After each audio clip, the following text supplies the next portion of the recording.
stop at Taco. That's the last stop. That's good. Hey guys, we're gonna go out to 2854 over the bridge. East. Yeah. Old Sapp Road. Old 105 there. Yeah. I did find out at the best. So we can avoid the shoulder they took away on 105 for now anyway. And then we'll stop at the boathouse. The boathouse will stop. Then we'll go through the forest. Come down 149, take Bailey Grove to 1097 and stop at Taco. That's our final stop. Okay. We have 2 stops. And from Taco, We'll come home. We can decide at Taco if you want to come straight by Fishcreek or Spring Branch. We'll let you guys decide. Yeah, so that's why I always say propose. You guys decide. An hour. Okay, so we're good. Layer. are we ready? We can always take a vessel.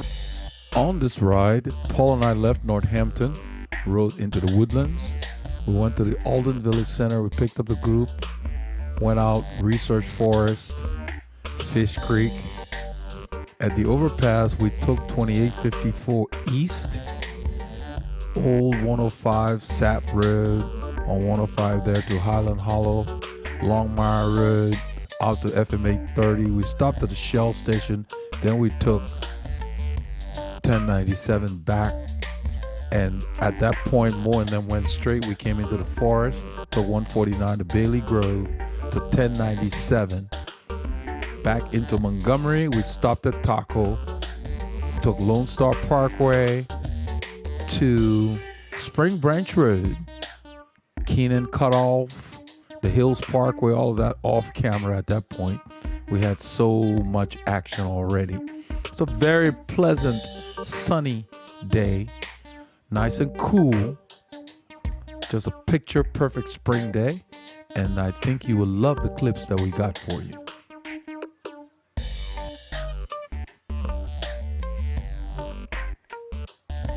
Sorry,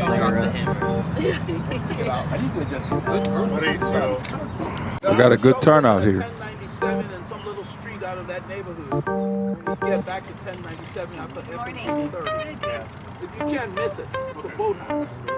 They're asking about the We're stop. stopping at the actual boathouse, not the new one. yeah, there's 2 shells right within Well, like 100 the meters. one before the left to come on 1097 is on the left. The south side of the road. Yeah.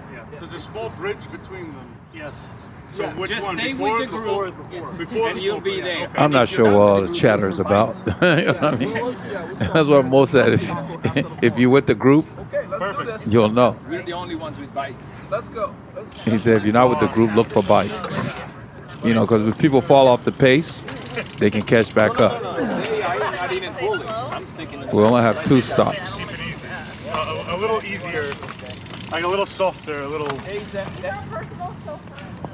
I came for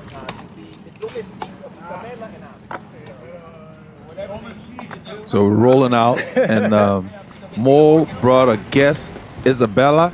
She was on the film a few weeks back, the trifecta ride. She was chatting with us. She said hi to the It's a little bit channel. cooler this morning. It's a little cooler, but it's nice because we know it's gonna get warmer and warmer and then it's Yeah. sunny. I don't mind feeling a little bit of a chill. Yeah. Oh, I don't have meat on me, so But it's because cool. you know it's gonna warm up, right? Yeah. You know, now, if it stayed same temperatures now and it was cloudy, then I'll probably put something on, like an arm warmer. The only thing I put on is these things, the shoe covers. Yeah. But these are very, very, very light. I mean, it's just it's more of a, Breathable, huh? what is it? They're breathable. Yeah, Yeah. it's like a fabric.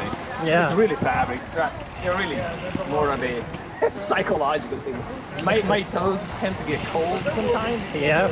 So that way I feel like, okay, I can always take them off. That's They're Mo and just- Paul they're chatting. Just like fabric, you put them in. Yeah. Easy to store away. Yeah. Right.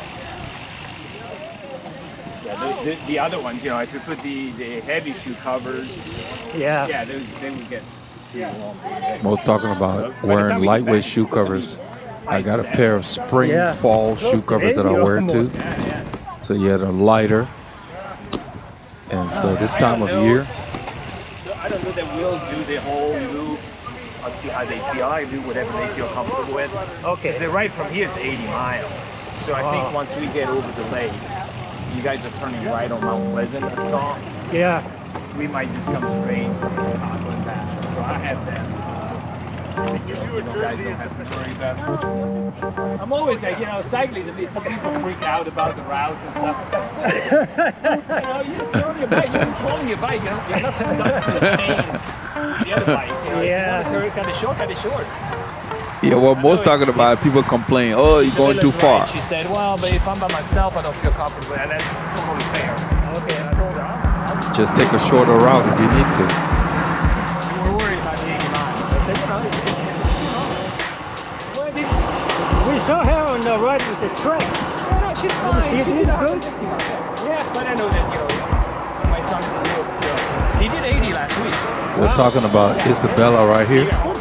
And he's also talking about his son, We went on a 40 miler. Alessandro Antonio Topini. Okay, trying to get used He's to in front of Isabella. I'll point him out later. There he is in a green and black jersey. He's training for the MS You know how 150. it goes. So he's relatively new to You cycling. enjoy it, you feel good, then you're like, okay, I might just stick around. Yeah. I think he has a running background. I think he used to run. Feel pressure, decide later. So he's a runner, and now he's getting into this is cycling. why So they're he trying to needs build him up to be able to do more back-to-back long rides for the upcoming MS. So that's him on the right, Alessandro Antonio Topini, and who's talking is Maurizio Topo Topini. So we have two Topinis in the group today, and that's Isabella on the left. You guys who saw the trifecta, she was on that ride. She was talking about the camera, and then she waved and everything. So Alessandro goes by Alex, but I like Alessandro. I think it has a nice ring to it. Alessandro Antonio Topini. And you hear the cheers. Cha, cha, cha, cha. So his dad specifically, Mo named him that way just so that it will be a distinctive sounding name. And it is. Yeah. Way back.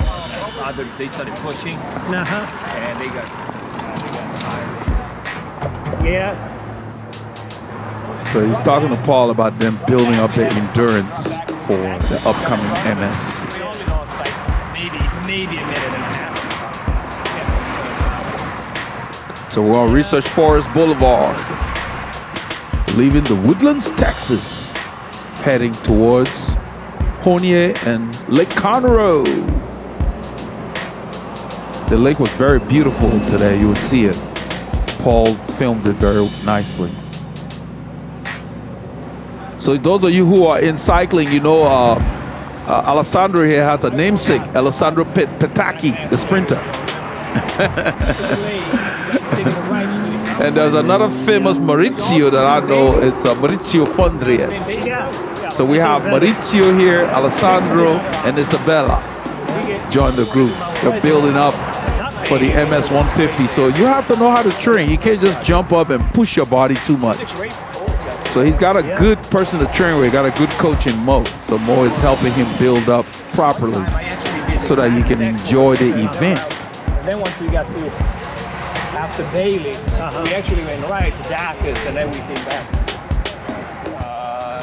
Right. So that makes it very wide. One of the widest routes you can take. It's really nice. I just don't like. And we actually he started working here in Houston, and his main client is in the Woodlands. So he actually moved back home. he's staying at home with us now. For now, temporarily. Because he said, as long as I have this client, it's gonna be a year or two. He actually this summer he wants to move. I get it. It's a healthy thing to move out with. But he's got these advantages of staying home, We're right together. Definitely cook, and I have to, Definitely. It's always good to have them home. They're young, they want to have their freedom. Yep. Mine came to visit it one day and turned around and went back. It's like if you're gonna be just here for a day, you should have just stayed. We're approaching the 1488 intersection here, and once this road goes across, it becomes Huffsmith, Conroe. He's more like the Yeah, he will be. He's more the independent. He wants to be on his own. So I go and push the button over there on the right so Kids, the you can light never can tell. change because there's no cars behind us. Yeah, my daughter left home when she was 18. She got her, yep. She's like, I'm done. Going to college, she got her apartment, and she's been independent since.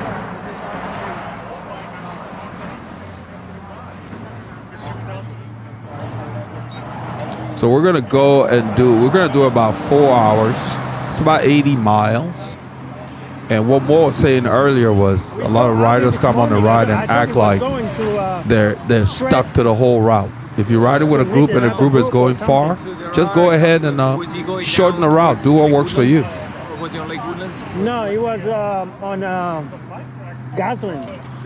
Okay. Yeah, because there are 2 other groups today. There is Bobby Castillo's group, which is my guys. Yep. My group is going there. It was starting at 7:30 from Whole Foods. Okay.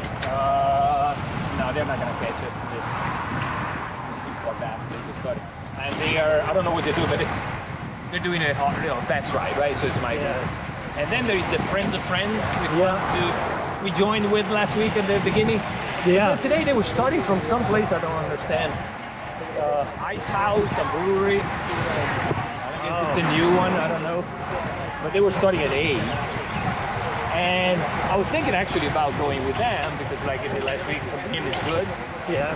But they're not very serious about these lines. They just couldn't understand where they're going and what time. I was like, you know what, at least we know it's all nicely organized. Most talking about one of the other groups, Friends of Friends in the area. They have a WhatsApp group thing. I was on the distribution, but you get so much junk. They talk so much about componentry and all that stuff that you miss out on what the actual rides are because there's so many messages you end up muting them. So I just deleted the group from my WhatsApp. Just too much noise. I don't like to talk shop when I come on the ride, just ride. I want them to really train good for this MS-150, and they don't need to go hard. And because then if you go hard, then you get dry, you get tired, and then you're not going to enjoy it. Then you're like, let's screw this. Exactly. Are you going to do it with them or? Yeah. Okay. So Mo is going to do the MS-150 with his son, and I guess Isabella is going to do it too. It's a logistical little problem because you have to start from Brookshire, I think it's called. It's like Katy. And that's the only place you can give them the luggage. Yeah. So, it's a long drive, and then you have to leave your car there. Yeah. I don't know. He's talking about the So setup then of the you're ride. gonna go through LaGrange.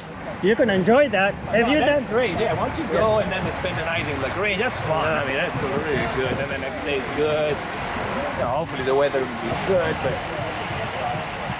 the logistics, because it was a lot easier before. Yeah. Up until last year, because they had to start in Waller. Yeah.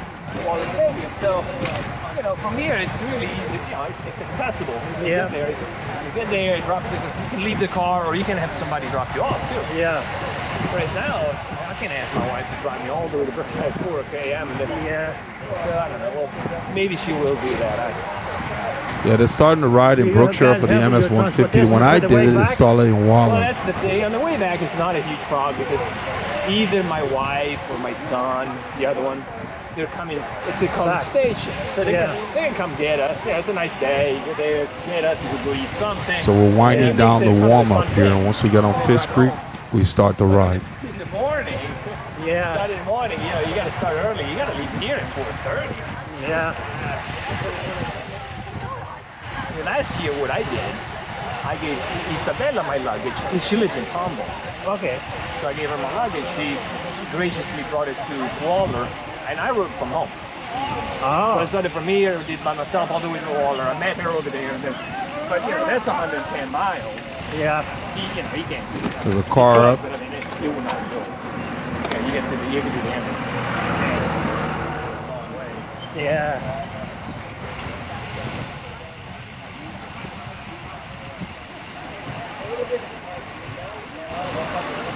So this is the FM 2978. This section of it is called Honia Egypt Road. As we turn and then right through the light, it becomes Sendera Boulevard. And then further down it's called Fish Creek Thoroughfare. There is actually a creek called Fish Creek, real tiny one out that way. I saw it on the map. That's where they got the name from. It's actually named after a creek once you get past the Lake Creek Bridge. So I'm the one pulling. I'm basically kind of starting the ride. That's Mike Barreras. Speaking about names, I've been calling him Mike Barrera without pronouncing the S, and he corrected me by saying that because Paul asked him, "Is your name Mike Barreras or Mike Barrera?" So I thought that the S was silent, but it's Mike Barreras, San Diego, Texas Mike. So forgive me, Mr. Barreras. We're rolling towards Honia. My intention was to keep it around 20 miles an hour, 32 kilometers an hour. But, you know, with the undulations here, it's fairly easy right now. You know, it's relatively flat here. Just kind of getting the group started, and then I'll drift off the front and drift to the back. We got a nice turnout here.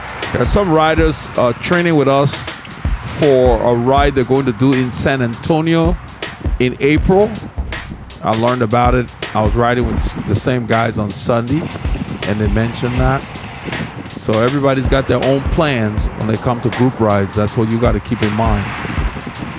You know, like Mo mentioned, this is Isabella, his son, Alessandro Antonio Topini. They're training for the MS 150, preparing himself so he can enjoy the event. You got to prepare for whatever it is you're going to do. You don't have to be concerned about others. You know what you're capable of.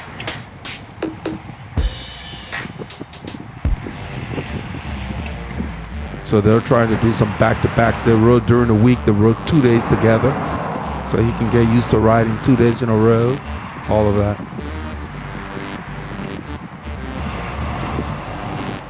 Doing some cycling-specific training for the upcoming MS 150. I've done the MS 150. My biggest thing was there were too many people there that had no idea about riding a bike and what you got to look out for and all that. It was too much to keep up with. So, you know, it wasn't something I wanted to go back to. I don't do the fundraising. I just buy in and do it. But it's not something I wanted to do again. It was nice to do it. I think it was like 2016 or 2017, something like that. Probably 2017 when I did it. I've pulled off the front. I think John Malbrecht was on my wheel.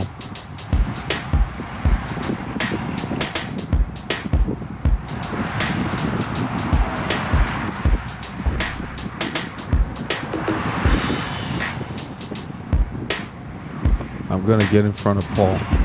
I see him.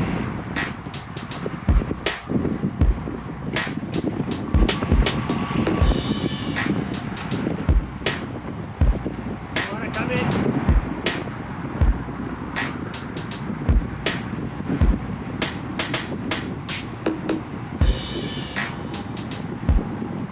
It's clear in the main lane, so I'll go ahead and take the main lane because it's smoother where the bridge meets the pavement.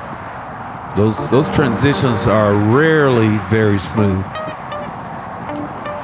It's kind of hard to get it perfect. You think about it, they build those pillars, then they bring slabs of concrete, they lay it on there, and you know the earth moves. So there's always a little lip. Every now and then they get them pretty smooth, you know, smooth enough. So we always watch those transitions, like when you're leaving here. That was not too bad.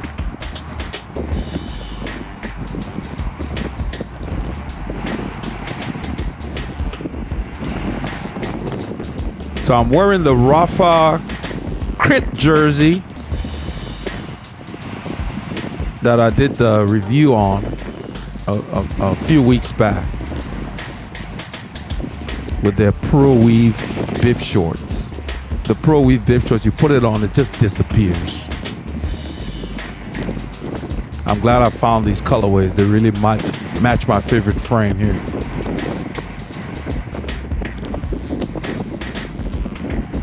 It's my least expensive frame, and it is my favorite. Go figure.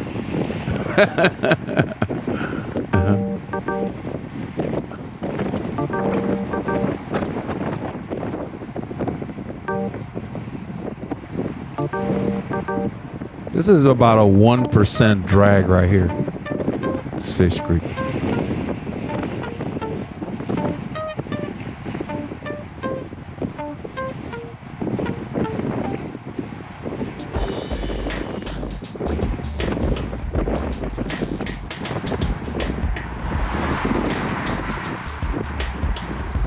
In a little bit, Paul is going to ask Maurizio to get some shots of the group, which he graciously obliges and proceeds to film the line.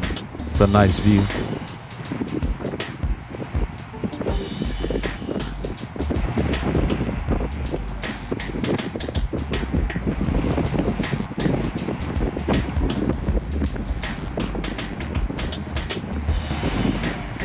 I'm looking around Isabella to see what's going on the line.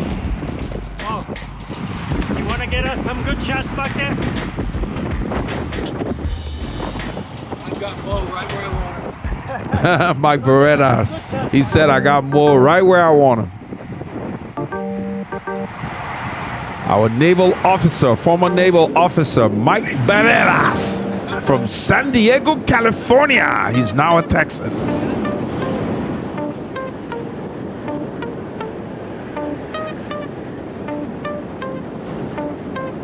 Loretta. Laura did some awesome digs on this ride. Too bad it was off camera. That's John Malbrecht. Clément Champousson from the AG Tour Citron La Mondiale team. John's holding the pace here as more films. Maurizio Topotopini. This is Matt White. Matt is getting in good form. Every week, Matt is progressing. So it's obvious that Matt is working during the week, from week to week. That's Laura. Tomas Anselmi. Another Italian rider. You see the Italian flag on his pocket? This is Chris. Pedro, the Spaniard. Alessandro Antonio Topini. He rolls through. That's Mo's boy. Isabella. And I'm rolling through, and this is Mike Berettas from San Diego, California, with his gold and black. Mike loves gold and black. Mike loves black, period. He's always stealthy with little accents. Every week is a different accent. Maurizio Topotopini. Mo took it easy today. Mo was resting. Mo told me he was a little tired. They rode all week. I think they did Thursday and Friday back to back, something like that. So they're doing the proper prep work to get ready for the upcoming MS 150. He said it's starting in Brookshire, Texas. That's outside of Katy. It's a long drive from where we live. We're on the north side. And that's the southwest side. That's very southwest. That's where they're starting. They used to start in Waller County, near kind of the northwestern piece of town, but now they're starting further out. And you got to give them your luggage, and because you'll be spending the night halfway, all of that. So the logistics at Taiba, he'll get it sorted out.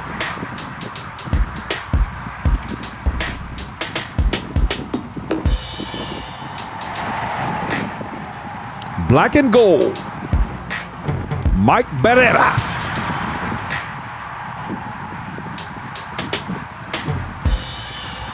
Mike is well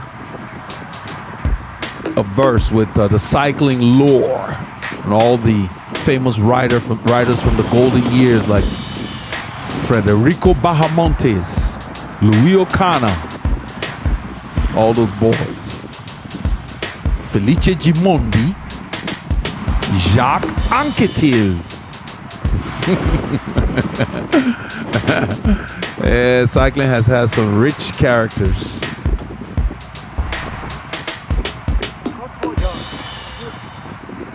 Claude Quicquillian, the late great Claude Quicquillian. I just loved his riding style. He was like a bulldog.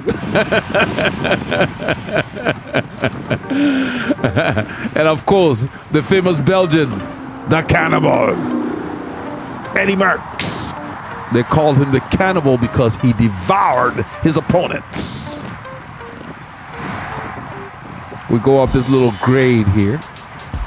I stand, just keep my gear rolling nicely. I'm staying on the wheel. I'm not changing my position. When I sit, I'm gonna pull the bike forward so my wheel does not drift back to Maurizio's front wheel. See that? So he doesn't need to change anything. You gotta practice those little moves. It's those little moves that just add to your finesse and your style. Your panache, so to speak. I used to watch the famous cycling videos back in the day to study guys like Gianni Bugno, Monino Argentine, all those guys, how they would stand and sit without a cessation of their pedaling. All of that makes a difference. So the people following you don't have to react to anything you're doing. You get to be very predictable so people can relax around you. The road goes up here. We're near Ridge Lake Shores. That's a good subdivision to train in. I think there's a cyclist. Yes. We're passing a cyclist here. That's a good subdivision to train in. Sometimes I used to come out here. We've been in there. We've filmed in there. They got some nice little rollers and bumps. You know, come out. You don't want to go far. You can go in there and do some loops. I'm sure Mo's been in there. They've got some nice long loops in there.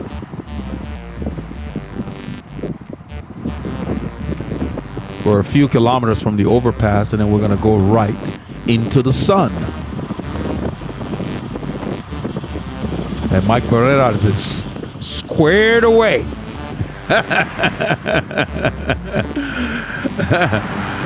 Looking good, my brother.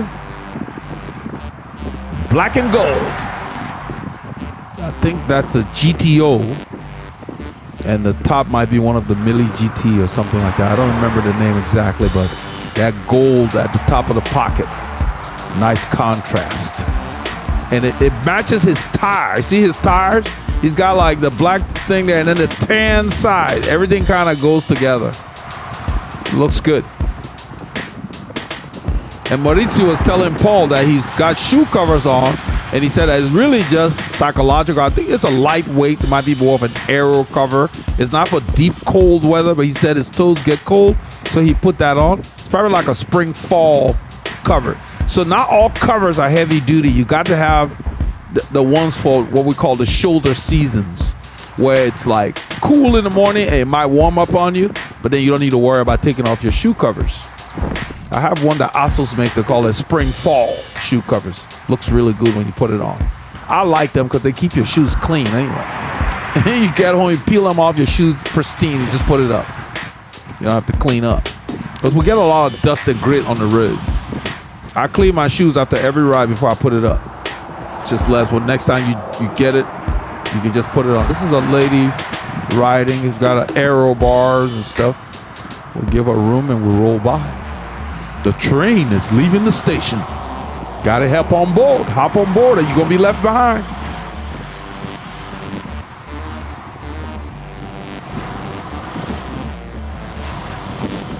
So Mo really just took it easy on this ride. He said he was a little tired, and he's really bringing out Alex and Isabella.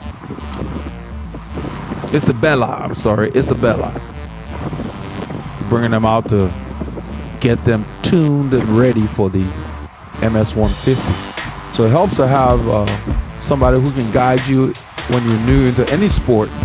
Somebody who knows what they're doing. It speeds your progress. That's Matt pulling off the front.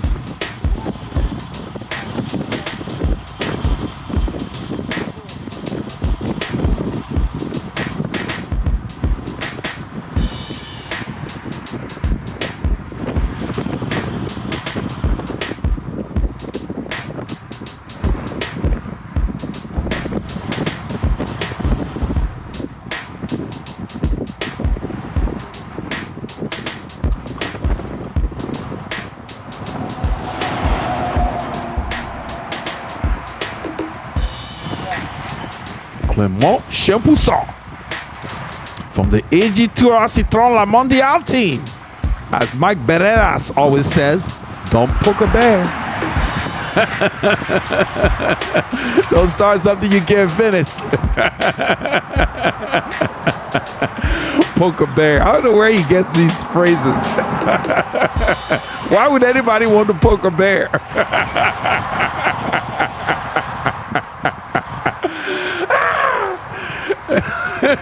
You piss off a bear, then what? What's your backup plan? You know how it is. You go on a ride and the heavy hitters decide they're going to take it easy. And that's when all the other people want to act like they're strong. And then one of the heavy hitters decides, okay, enough of this. Then people start looking around. That's what he meant on one ride. Said, don't poke a bear. Oh, man. But we took it fairly easy, you know.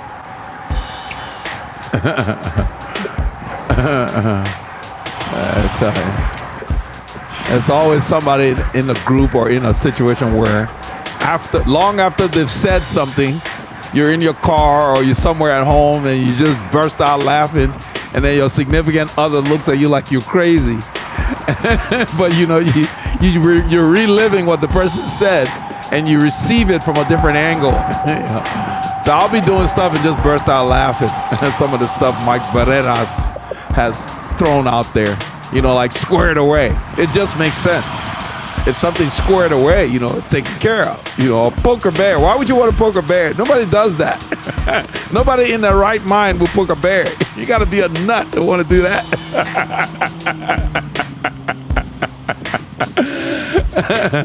And when you look at it from a different angle, you poke a bear, you can't win that battle. Oh man, that's funny. There are characters in every peloton. Like any social group in life. This is 2854. We're going to be going east towards Conroe, Texas. The light changes as we approach. This is great. So we turn. The shoulder's narrow, but we're on it for maybe 5 kilometers. I would say about 3 miles. I'm estimating. I haven't measured it, but that's just my gauge. We're going to be turning left in the distance. Look at that sun. Look at the ball of light. That big circle riding into the sun. It's a beautiful shot. It's amazing that we have this technology to record these moments. Cyclists going the other way. Everybody's on their bike. A lot of these guys are getting ready for the MS as well. It's very popular out here. They go to La Grange, and I believe they go to Austin too. The year I did it, they had to cancel the second day because of storms. But that's what they usually do. They start from different areas. But some, you know, people just out riding. Generally, we've got the weather for it. You know, we all like to go out early, get out of the way, so you have your day in front of you to do other things. I just love heading out in the morning, first thing, get my workout done. Somehow, when I put it off and try to go later, things always pop up.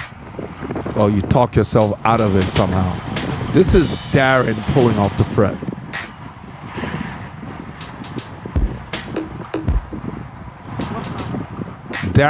Both Darren and what's his name, Matt, are from across the pond, some part of the UK.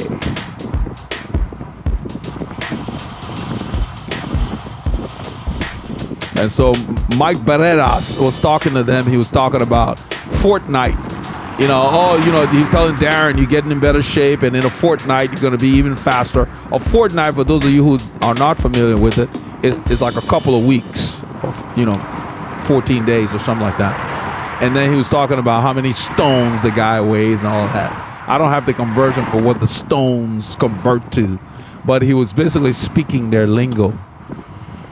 And then on our board, Thomas Anselmi had said something about a Sunday ride that guys were trying to hook up, and then John Malbrecht said, "Oh, we'll see you out there," because they couldn't get the timing right. They were leaving from 2 different locations. "We'll see you out there." And then Thomas said, "You guys, there should be a fight or something if you see each other on the road."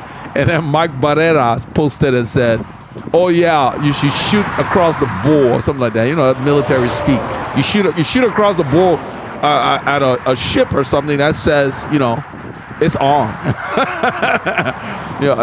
A shot across the bow or something like that. That's what I'm paraphrasing. But I just started to laugh. The stuff that he comes up with.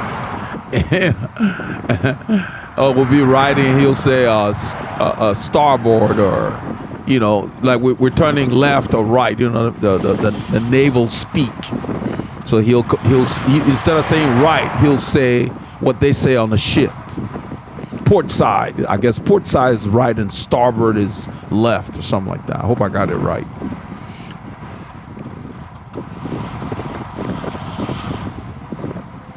So we're going towards Old 105.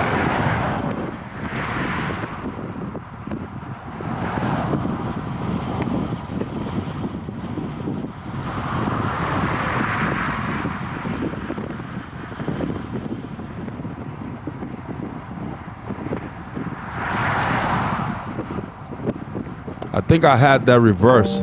Port is actually left and starboard is right.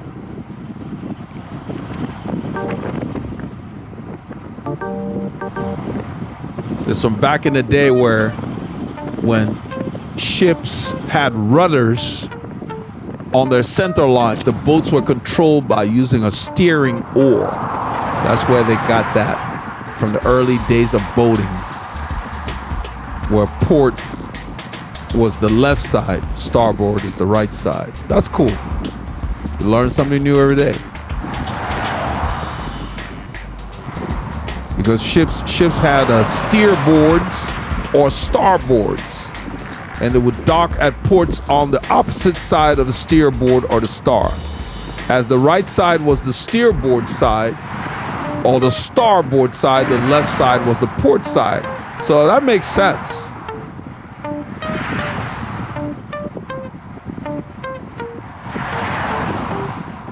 So based on how they docked,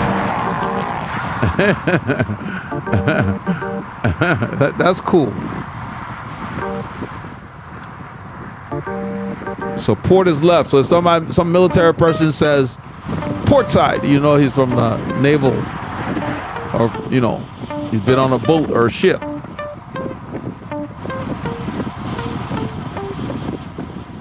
So port is left.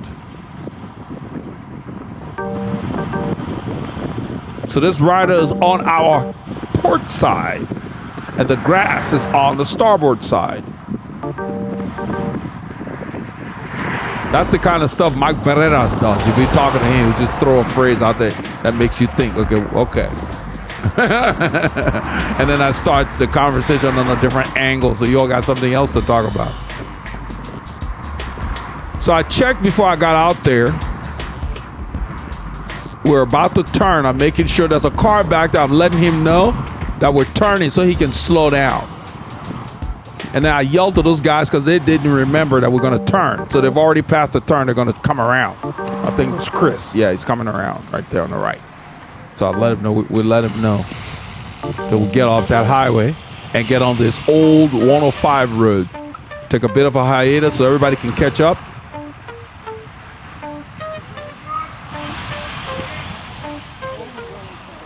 This is old 105. It will take us to Sapp Road.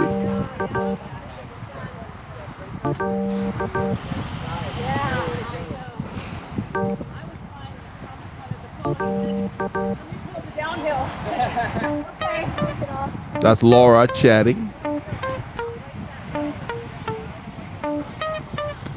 Clément Chambousson on the left from the AG Tour Citron La Mondiale team.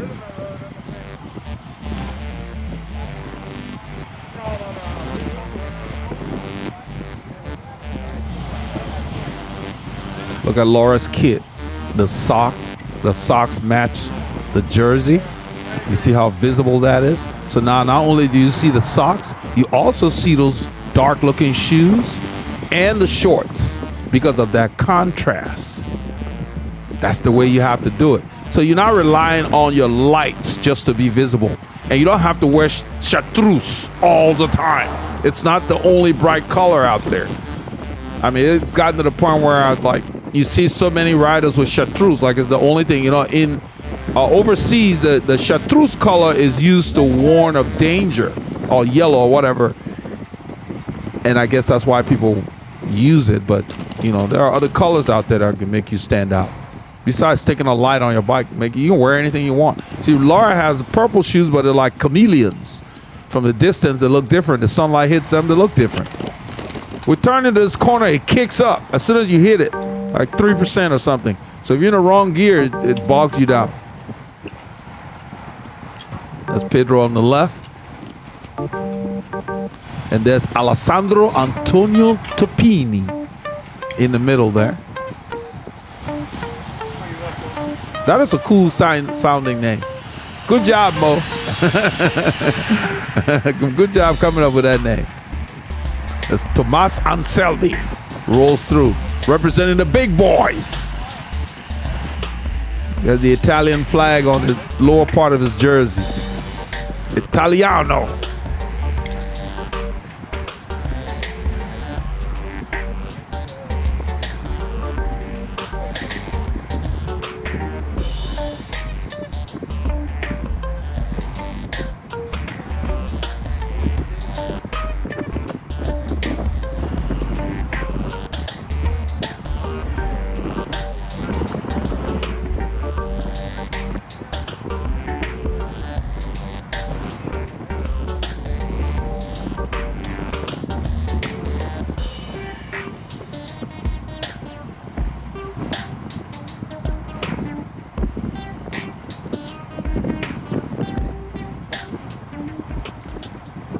This piece of this road is called Old Sapp Road from the time we turned back there.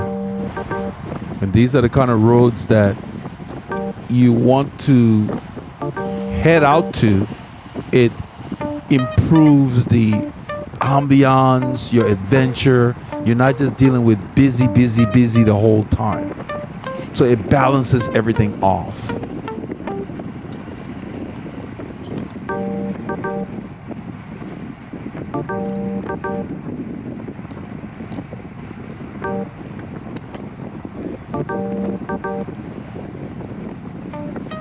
I'm using my sew-ups on this ride on a different wheel, this Velocity rims, and I just love the ride of those tires. They're Continental Competition tubulars. I had to retension my rims after I got home, the rear. One or two spokes were off just a little bit. They started making noises during the ride. You will see it. We stopped a little bit for me to check where the noise was coming from. The wheel was still true, but just the tension was off. I mean, I'm pretty hard on wheels, so I like to build them strong and tight. But I got it sorted. Those bad boys are ready for action. They've been sitting up too long.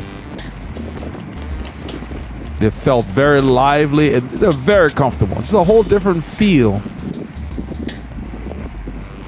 than the standard clinchers. They got the clinchers close, but they can't replace those sew-ups. And now with the sealants that they have, they're more practical to use. I wouldn't train on them all the time. I'd use them for bigger rides. That's the way I use them. Switch them out on the weekends and then hang them up for the next event.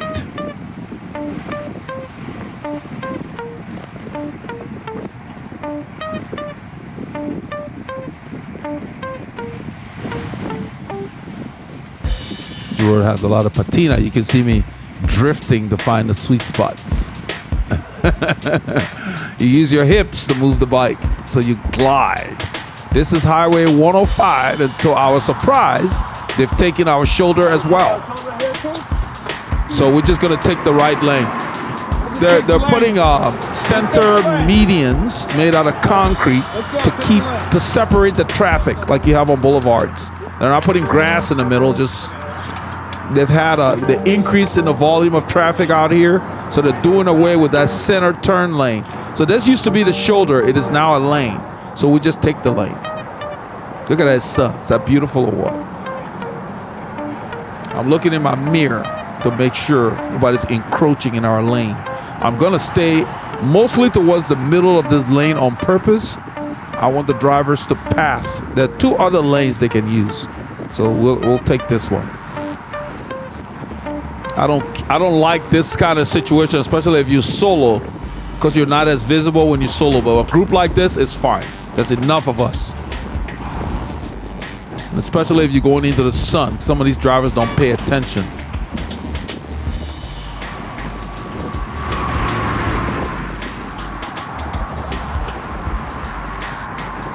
I'm gonna ride up. That's why you see my watts going. I'm gonna ride up to get on. I believe Laura's in front of me. Get closer to her wheel.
We're riding around 25 miles an hour.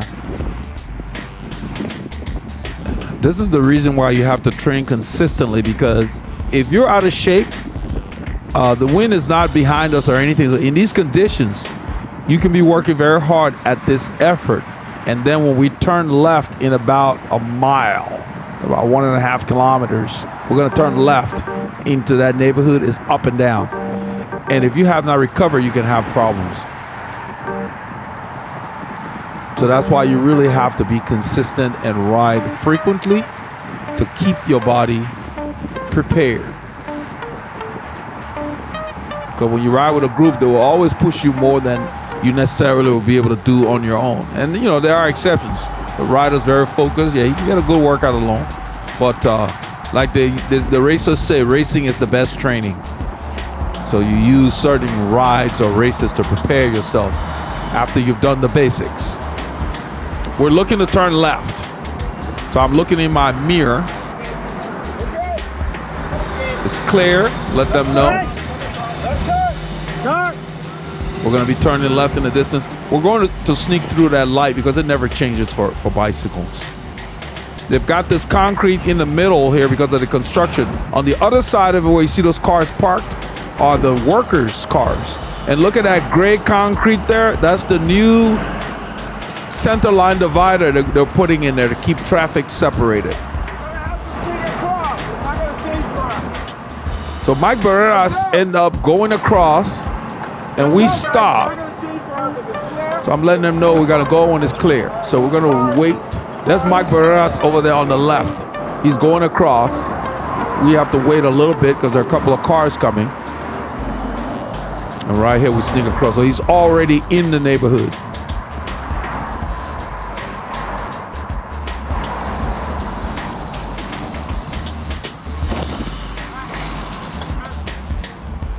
Whenever you go over those bumps where you saw the road meeting there where you saw the camera bounce, you need to lighten the load. However you do it, put weight on the pedals. So as we turn, this thing goes to like 4 or 5% right here.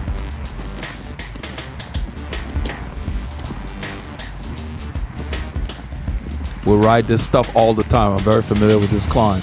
All I'm doing is just riding it, because up in the distance when we turn right, it will kick up to like 15%. So if you're already going full gas down here, you're gonna be in for some hurt. That means you don't have enough prep work. I usually climb 75 to 85 when it's steep, and I'm in that range. It just feels good.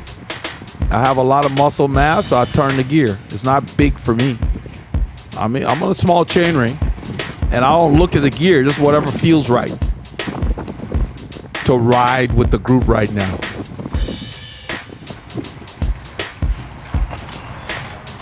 Right there, it pitches up. I stay in the same gear and I turn.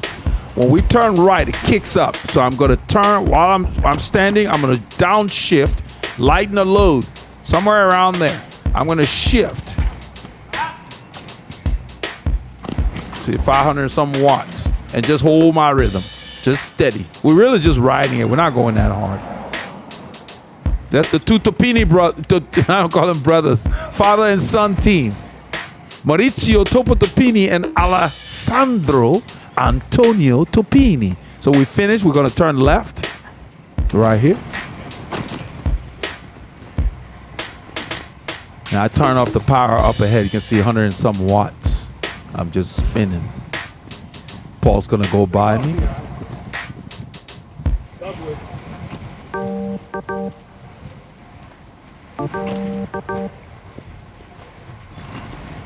Or an hour into a 4-hour ride. You don't want to get too excited.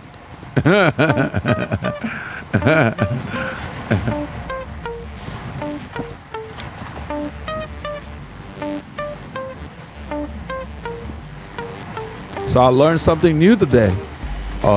Port side means left and starboard is right. The closest I ever came to a boat was being on a cruise ship.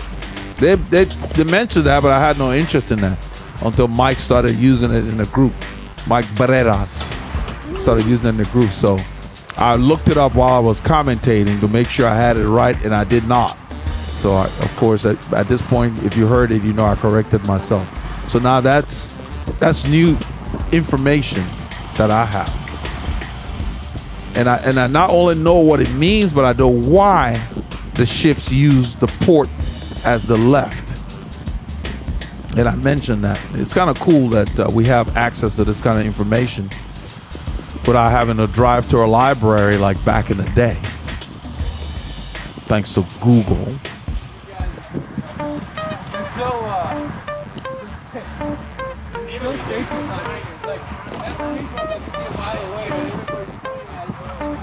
What Mike is talking about is that people are very safety conscious in the group because they're pointing at the speed bumps, even though they're visible and they have arrows printed on them.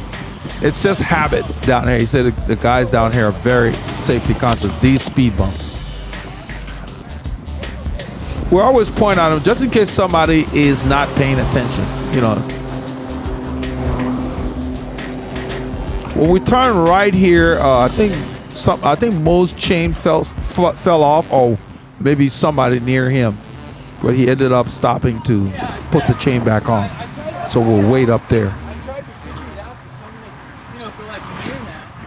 You see how I moved to the right? I was too close to Laura there. So when I saw her drift, I just moved a little to the right. You always got to be aware when you're around a cyclist. She didn't do anything wrong, but I was just too close in that space. So they're calling for us to wait because something happened back there. Someone dropped a chain.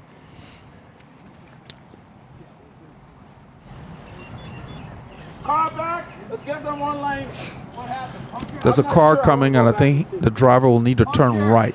So at that corner, we spread out so the driver can go. You have to be aware of the other road users. You said they're looking at the tire. So at this point, we don't know, but we end up asking Mo because Mo used the grass to clean his hand. These chains always have a little, you know, grease and stuff on there. I mean, that helps alone. If it was just naked out, you know, with no. So we're kind of spread out over this intersection, but nothing's coming and we're watching. So if you guys are in a group and in this situation, always be aware, don't block the road. If you see a car, you guys pick a spot and huddle together so the car can go by. Let people go on by their business. This is Longmire Road. Tomas Anselmi. He takes off. I just, you know, there's a wheel in front of me. I just sit on it. I've been watching the pros. Yeah. Even the pros, you see them. That thing happens. I saw yesterday one guy. Yeah. You have to get off the bike and just get up. Yeah, there's sometimes, depending on what angle you're on, what I do is I keep my limit adjustment very tight. I use a Campagnolo. I have a super regular on my bikes. But regardless of what you're using, if it's adjusted correctly, most of the time you're good. But sometimes when you're on a climb and you're going very slowly, if you're on the like cross chain and you try to drop the chain to the small one, cross chain means big.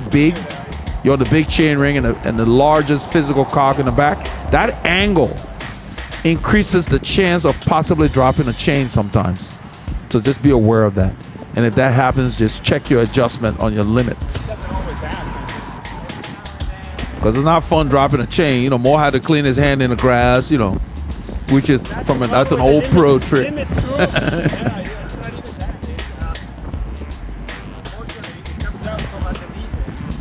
That's what they're talking about. And Paul's asking if to check the limit screw.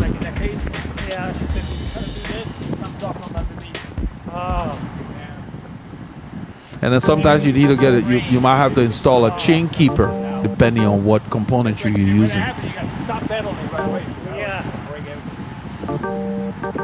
Yeah, when the chain drops like that, don't pedal because you can get it jammed. And then it's a pain to get off from between the chain ring and the bottom bracket. You don't want to put load on it. Yeah.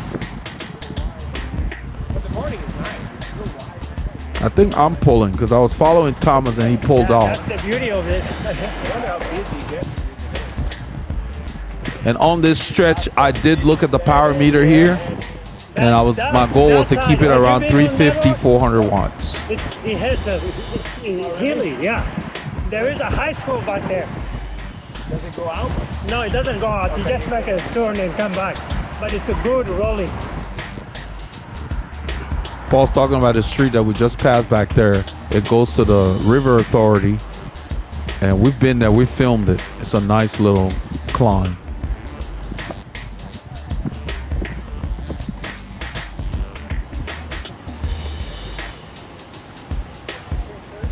I didn't realize that I kept that 400 watts this whole. I thought it was like 350. So yeah, and it felt hard. I mean, you know, but it was good. It's kind of a good hard when you're holding the pace as opposed to reacting to someone else. So I had a nice rhythm, and I'm just gonna keep rolling. It's lessened because the road is flat here.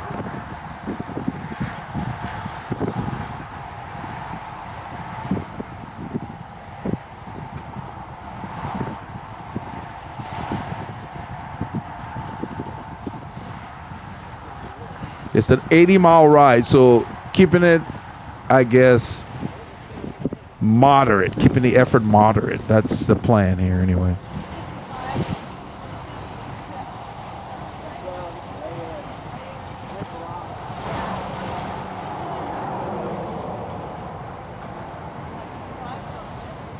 Paul comes to ask me if we're stopping, I think. We're going to go to stop at that boat place. Yeah. Okay, that's the first stop. The boathouse. Okay. About a 10:97. I'm gonna ask him if he's okay because the night before he was a bit under the weather. That's what he told me.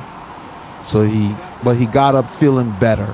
So Friday night He's a little under the weather. He's, let me wait. His wife said, maybe you can take the day off tomorrow.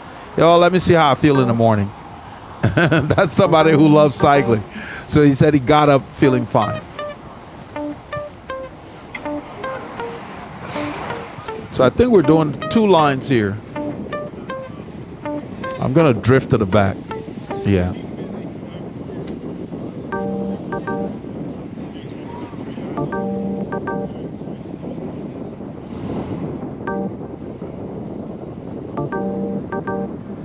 Longmire Road. They have really improved this road. Years back, it was 2-lane asphalt, choppy, cracks, potholes, patches, just bumpy. Bumpy, as my wife always says, as all get out. I don't even know. I had never heard that phrase until I met her. As all get out.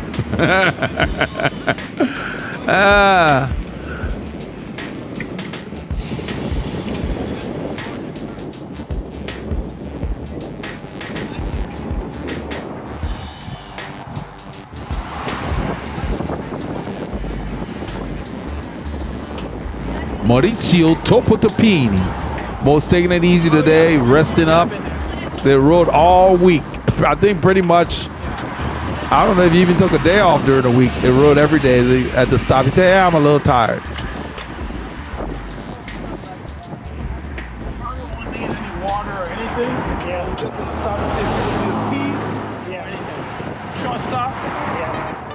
I let him know that, yeah, I don't need water or anything, but we're just stopping to make sure somebody can take, people can take a health break or whatever. It's a good stop, you know, about an hour plus, hour 30. So 90 minutes into the ride. 90 minutes to 2 hours into the ride. It's good to stop. Even when it's just Paul and I, we stop every 2 hours, even if it's just in the woods. Stop for a health break. You shouldn't ride with a full bladder. And if you're riding and you feel like you got to pee, then you really need to go, because when you're riding, it suppresses it. When you stop, then usually it hits you. So if you're on the bike and you feel like you got to go, then yeah, you really got to go. Then you need to stop and go, because you don't want to strain your bladder.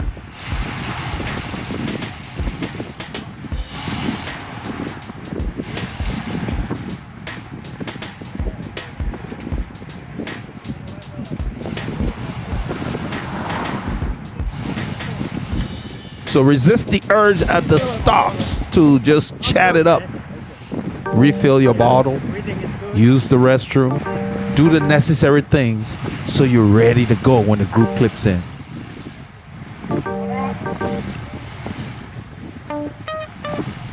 A lot of runners out. Beautiful morning. Look at the trees. There's an intersection we'll come to up the road, and unfortunately, they have cleared a bunch of our trees, man. They're probably going to put some gas station on the corner or some foolishness. And it's just Mike Barreras noticed it right away. I noticed that the intersection looked funky. Well, I shouldn't say funky. It just looked different, meaning it looked cleared, like we're in town, you know.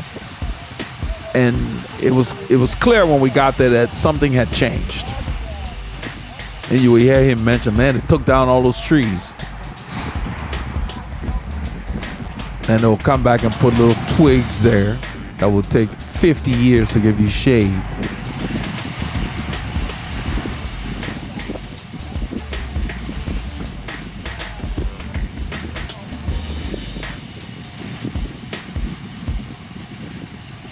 This road is called Little Egypt Road. Yeah, getting nicer.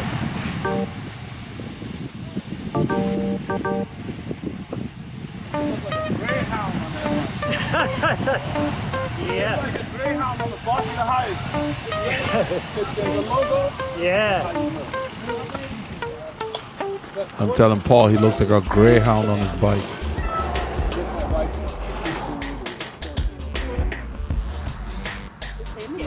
Probably the best biking weather in the year so far. We're actually having a spring. That's it. Yeah, we're actually having a spring in southeast Texas because a lot of times it'll go from winter straight to summer. I don't think we've hit 90 degrees yet, so that's good. There's plenty of time for that later. This road goes up as you turn.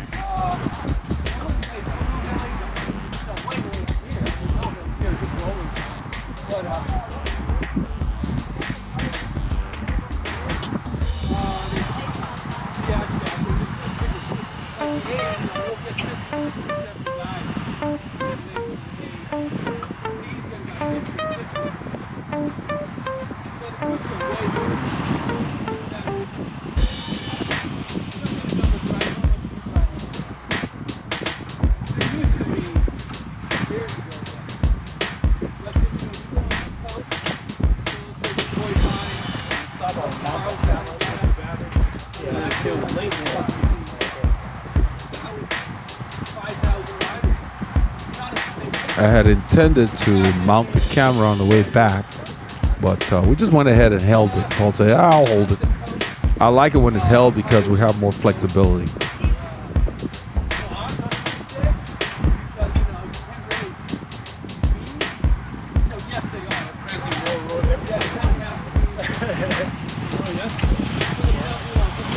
I was telling him, I said, yeah, more road yesterday.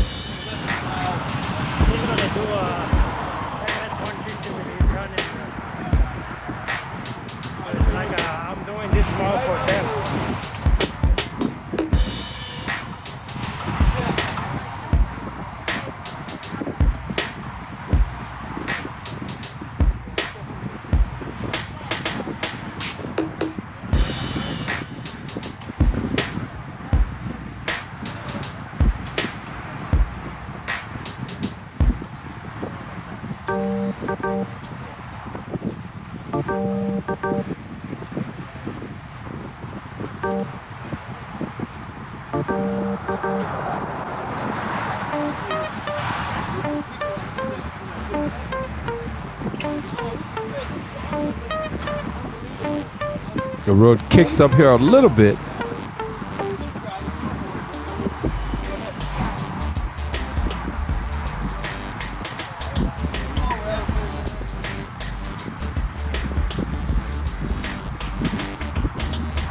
Laura turns the pace up a bit.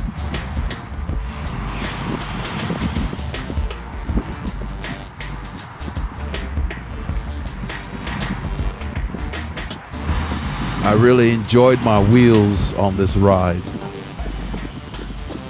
I love the feel.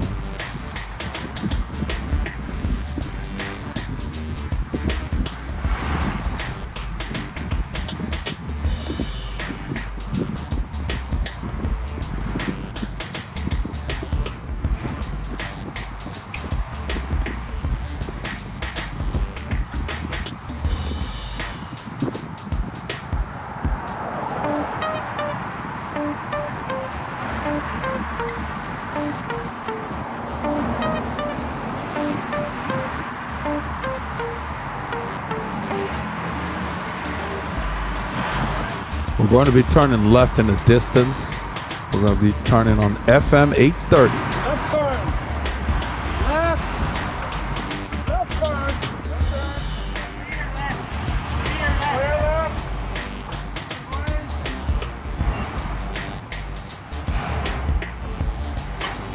Or as we would say, hard to port. That's what I'm talking about. Yeah, Mike Berrera said, hard to port.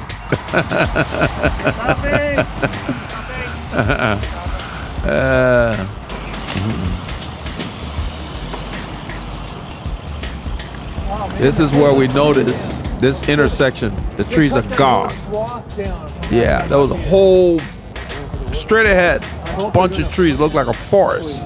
Now it's all cleared, and you just see the dirt where that car just went by.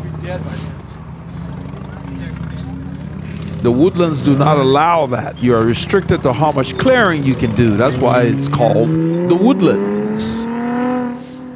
You can't just come and hack all the trees down to put houses 5 feet apart from each other. stop, right? 10? Yeah, it's coming up. Okay. Creekside was it 5 miles? Oh, okay. I was just deciding if I wanted to eat. I saw you eating. I was like, should I eat now? Or? Yeah, I saw. I didn't even know You get up to northeast Texas, it's got the largest cyclist complex of sports in the world. Green up. That was Jordan Anga's phrase.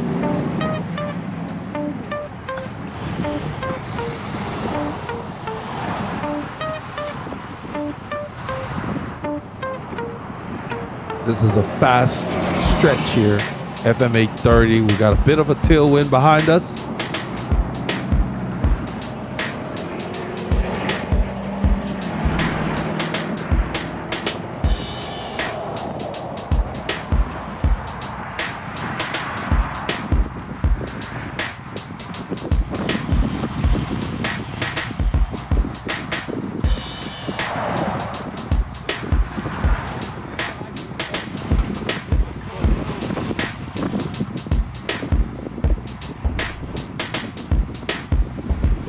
So when we're cruising like this, where it's not aggressive riding per se, I'm using mostly the big muscles in the back of my legs.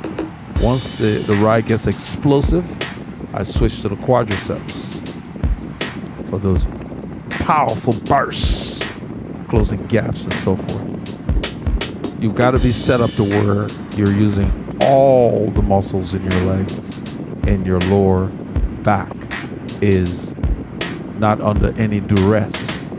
You have to sit. If you notice my position on the bike, and just like Paul's also, that angle of your back is important to take the load off your lower back. Sitting high puts load on your lower back. Just like when you bend to lift something heavy, you're supposed to bend.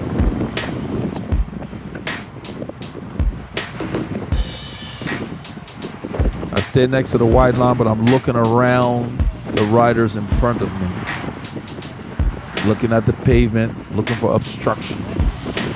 Mike Barreras is on the right, so he can see what's going on as well. So since he's using that side, I'm using the left side. So we can both see around Isabella, if necessary. And before I use the main lane there, I'm looking in my mirror, and I know nothing's coming.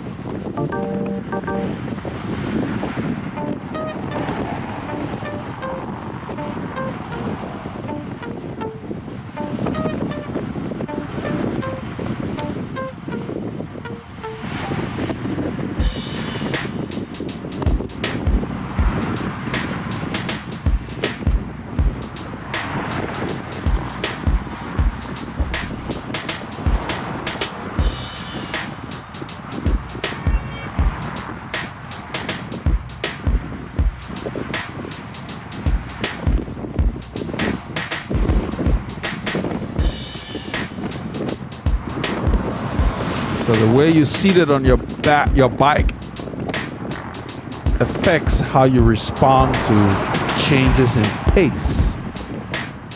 When you're fitted to your bike, you don't have to change your body. You just pedal faster. You don't have to change your position. You don't have to shift. You don't have to move on the bike. You just increase your cadence.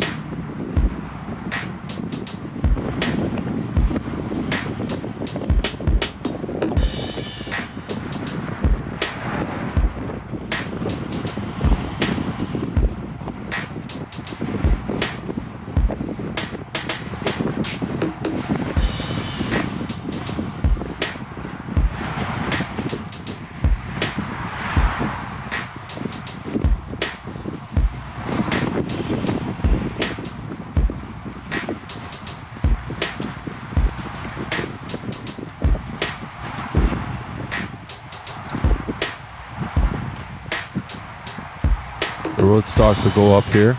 Might get to around 3%, if that. It's not very steep. Decent length.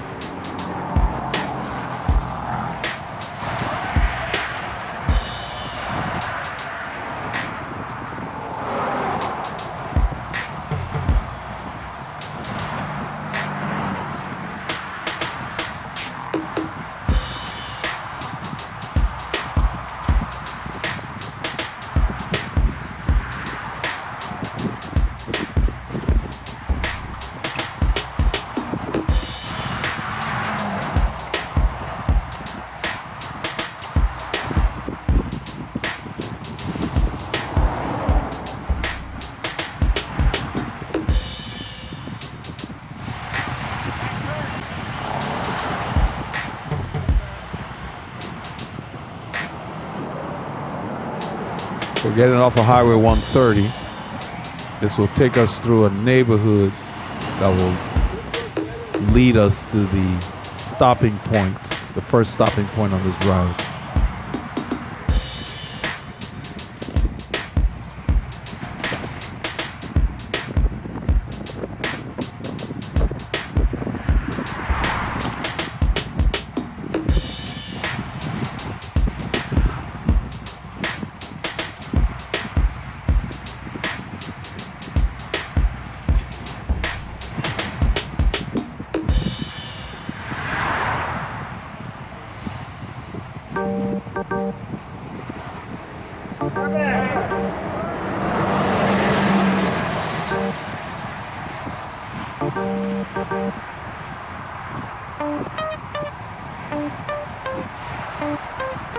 That was John who pulled off the front and he went ahead and just slipped back in the line.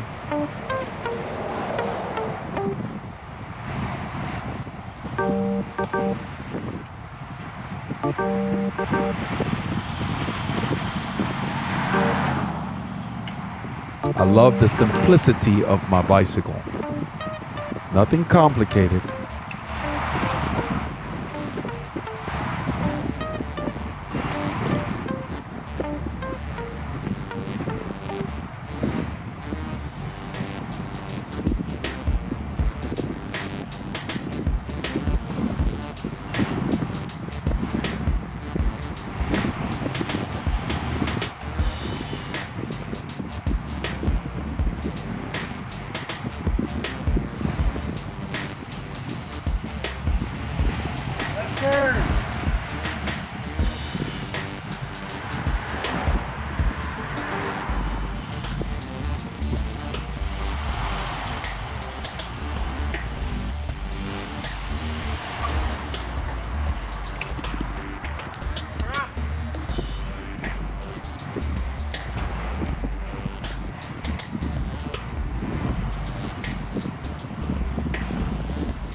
This road veers off to the right, and we go about 1 kilometer, and then we descend.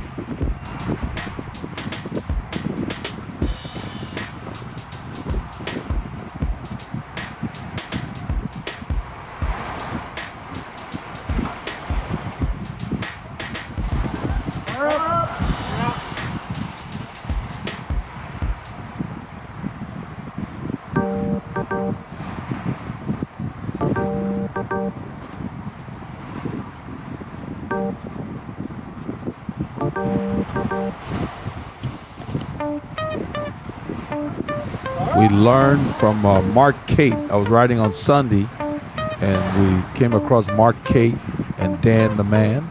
And Mark Kate said that Johnson Road had been recently repaved from where it intersects Bethel eastwards towards 1097.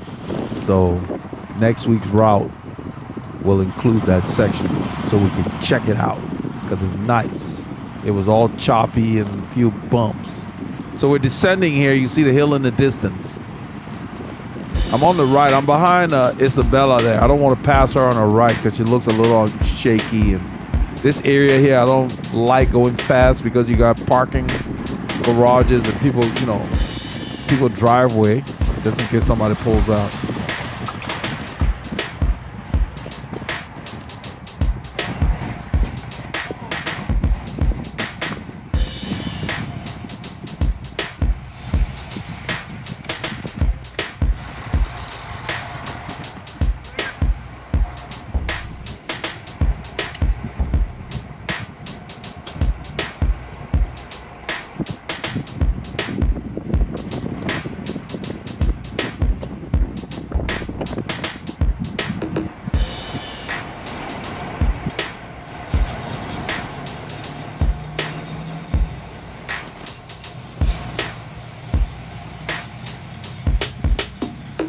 stop sign is for that street. We have the right of way here. And this is the stop. It's a Shell station that's also a boating house. They have a dock on the other side. This is on the edge of a piece of Lake Conroe here. Eastern tip of it. There's a store. Here is good. There's a little convenience store right there. Stick above your head. Oh yeah.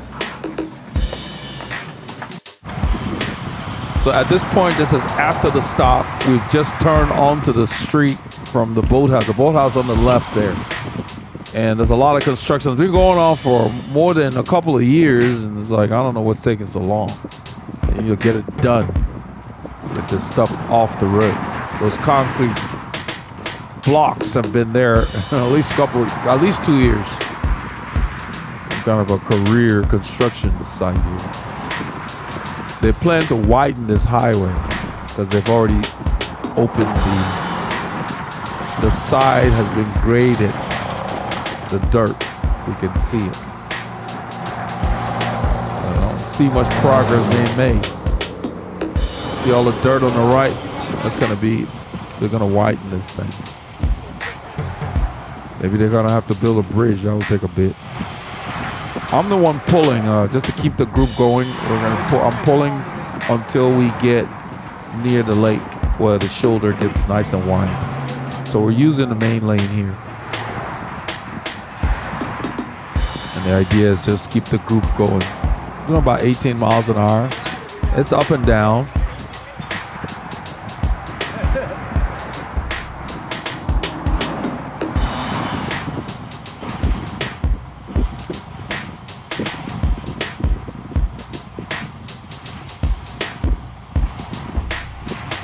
My heart rate is low because we had just left the stop. It's gonna start going up. I'm in zone 2.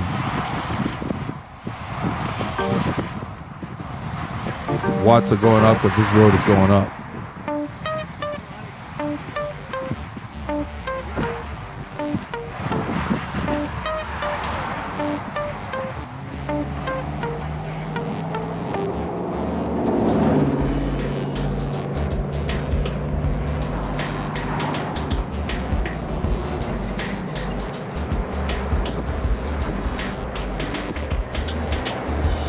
My heart rate is going to have to catch up because in this stretch, I felt the work. It felt actually good, so I just held it steady.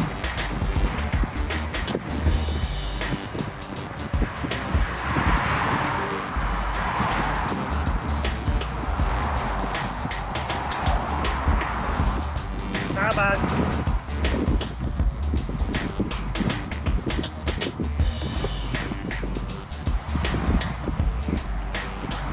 I plan to stay there until we got out of this zone because there's not a whole lot of places to pull off the front and so forth. Until you get a nice shoulder, the speeds on this road is kind of high. Everybody's kind of behaving themselves. I mean, they know there's nowhere else we can go. We don't come through here that often, but they need to hurry up and do this. It's been several years. See all the dirt on the right. They've cleared those pieces of land there. That looks like they're going to expand the road. See the caterpillar there? So they're doing some kind of work. We see some sewer tools and utility stuff there. So just both sides of the road are cleared here. So hopefully they'll give us a nice shoulder when they're done. This is a beautiful area to come to. I love going across the lake. I think right here I pull off because we have a shoulder now. I think I'm off the front now. Yeah. And Darren takes over. I think he leads us across the lake.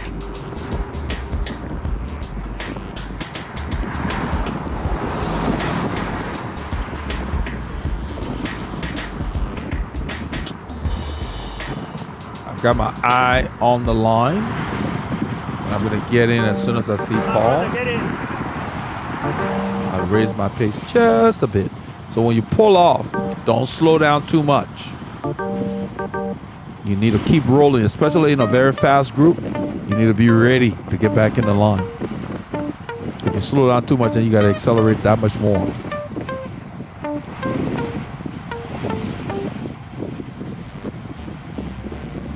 In a little bit, Mike Berard's going to wave me up to tell me I got Mo where I want him. Mo's taking it easy today. Mike doesn't really like to follow Mo, and Mo's going very fast because you got to get down so low. He's calling me up. So I laugh. I drift back. He said, I got Mo right where I want him. Mo's taking it easy today, just enjoying the sunshine. Mo actually did this route on Sunday as well. Look at that lake. The water looks like glass. It is so calm. And Mike mentioned something that the phrase they used to describe calm seas.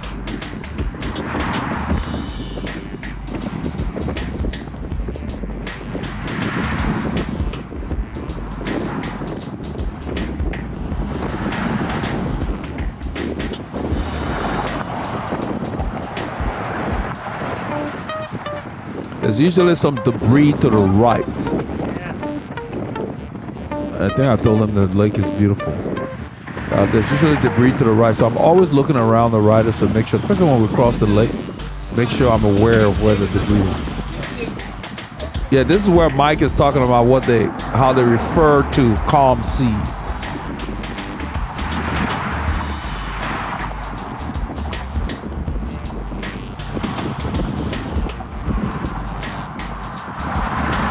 So if you're riding with a group, you see us talking. It doesn't mean it's easy. We're able to talk because we've spent years honing our fitness. So we're really not at the point where in this ride in particular, in this situation where we're gasping for air, so to speak, or gasping for breath. So if you're riding with a group where you can't even talk all the time, then yes, they're just so much faster than you. You just gotta keep riding, you will improve. But you need to have a plan. You need a training plan and a schedule and all of that, because you will get that so much quicker than if you just went out haphazardly just riding. Because focus is important to really sharpen yourself.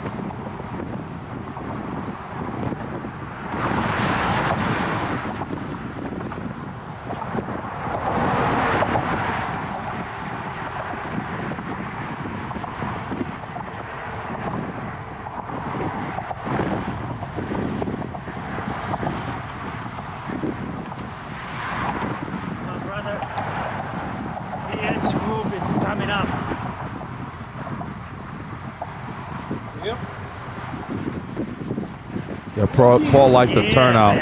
Got a good turnout today. We keep our rides consistent, so even with all the other rides going on, they know we're gonna have something going on. And so if somebody's in the mood for what we're doing, they kind of head out. We don't restrict what people do. If somebody wants to go faster, it's fine. We split up, we regroup, whatever. That's the way you want your group to be. Now, it doesn't mean that you can't have specific rides where you're saying, oh, hey, today we're just going to take it easy. That's okay. The people who don't want to take it easy, let them ride off the front, and then you just stay with the main group, and then you guys can regroup at the stops. It encourages more people of varying levels to come to your rides. If you make it fun and instead of just having too many restrictions. We just want everybody to be safe to get home to their loved ones in one piece. That's all. That's our only requirement. Ride safely. We got enough to deal with without us creating hazards ourselves. Look at that lake. It's like glass. Just calm. Beautiful. Beautiful Lake Conroe. What else are you gonna do on a Saturday? Come on, man. It is Saturday. People who know me know that if I'm well, I'm on the bike.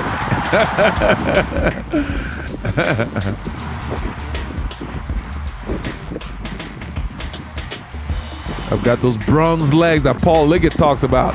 Look like rust. He said the Belgians have rust on their legs from all the rain. Again, Wimbledon this on weekend, it rained like crazy. And Wout van Aert and I believe Christophe Laporte rode off from the rest of the peloton. This is where I believe Thomas Anselmi will drift back and back off the pace after Darren pulls off. Darren's pulling off here. Gets a little lumpy in this area, but we end up regrouping at Taco after going through the forest.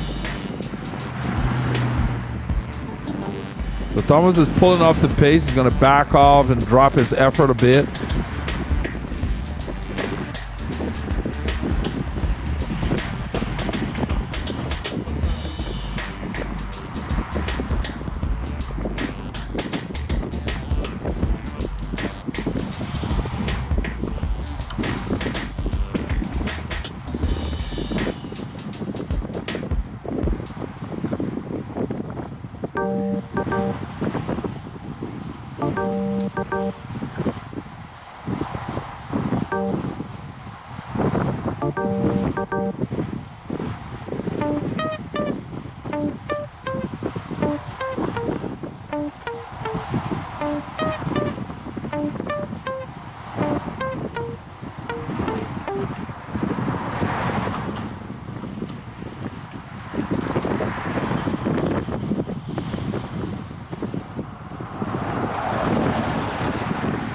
In a little while, more will mention that they're going to go straight at the turnoff where we go into the forest, and you will see them kind of group together, say goodbye to everybody as we get to that point.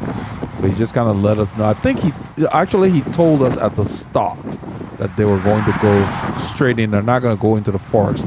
He doesn't want them doing too much. They've been riding all week, and they just rode 2 days in a row, so he wants them to do a shorter ride today.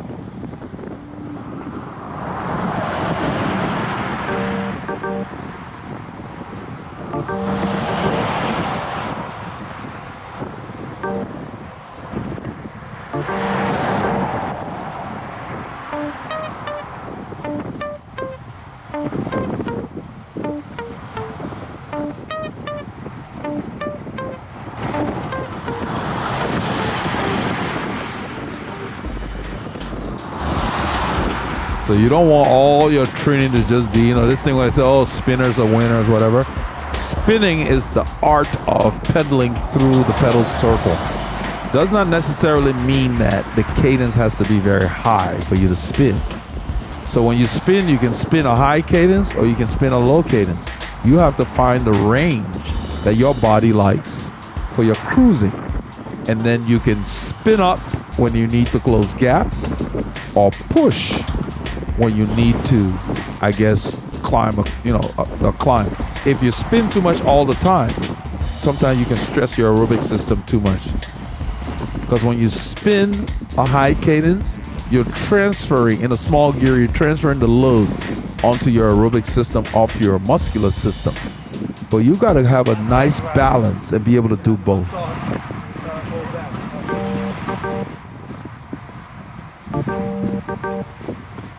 Now, to premise that, there are some riders who just don't have the mass to push a big gear. Not much you can do about it. If you can't turn a big gear, you better learn how to turn a small one real fast.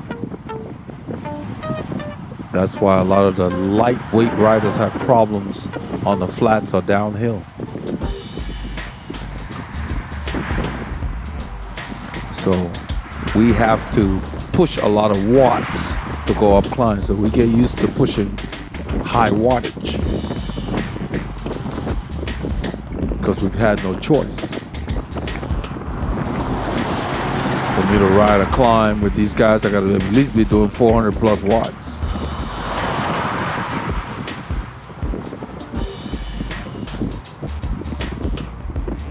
We're on the FM 1097 West, headed towards Montgomery, Texas.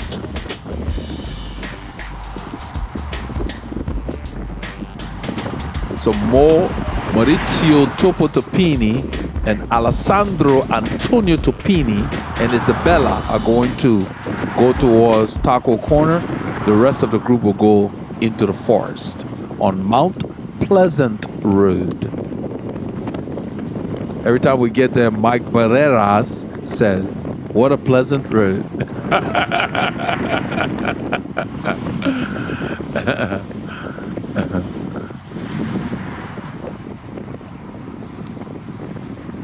Mike in the golden black, squared away. The road goes up here. You can see it visually. You will see the watts exceed 400 because that's what it takes for us big boys. 500 and something watts, almost 600 watts. I don't know what gear I'm in, probably a 5317, something like that. It's a relatively long climb, so you don't want to be spinning too much because you got to do this effort for a while. You got to find a rhythm. So if you can't turn a big gear, you will have problems.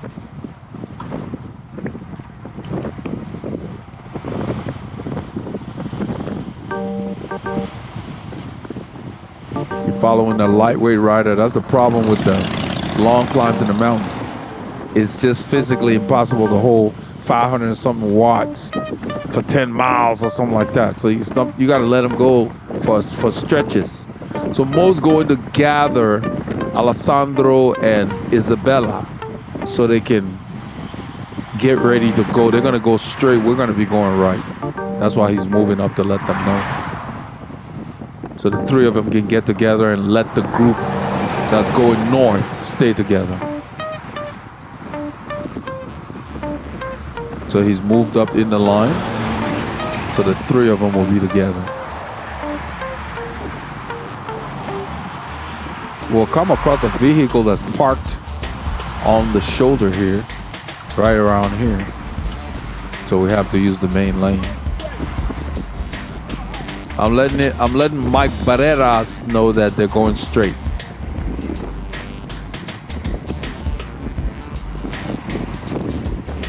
Maurizio Topo Topini and Alessandro Antonio Topini and Isabella.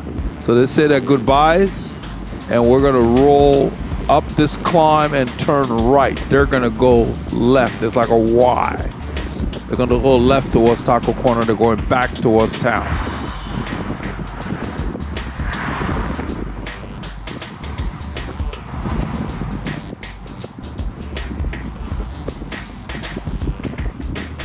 I simply apply more force to the pedals as the road goes up, and you see the watts going up.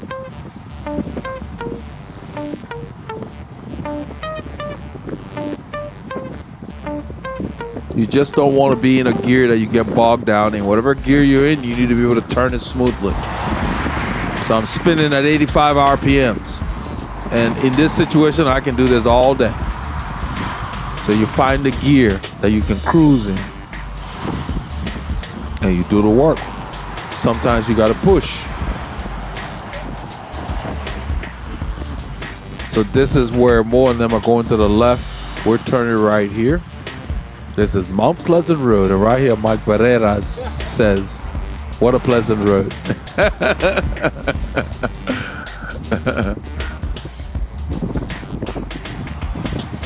This is part of the Sam Houston National Forest in North Montgomery County, Texas. Cara.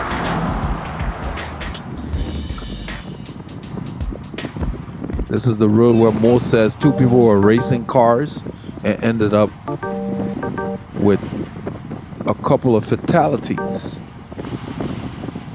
Why would you come on this road to race a car or on any public road? You're a racer? Go to the racetrack.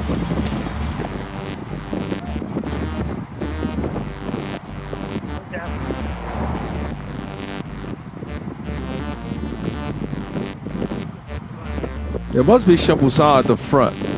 When we enter the forest in this direction, the road starts with a slight grade and then it continues to kick up.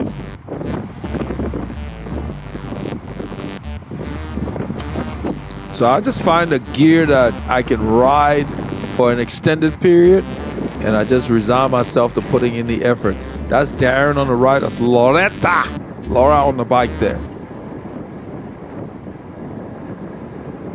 I think once we get deeper into the forest, Laura's going to go to the front. Because she and John didn't like those hills.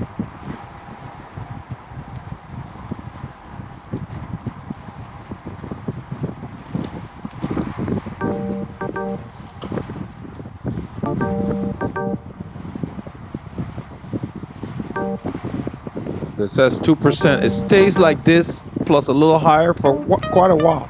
So in this situation, you want to find a rhythm. You don't want to be a gear you're dying in. You want to be in a gear that you can sustain the effort in without hyperventilating, I should say. You don't want to be spinning so fast to where you can't even catch your breath.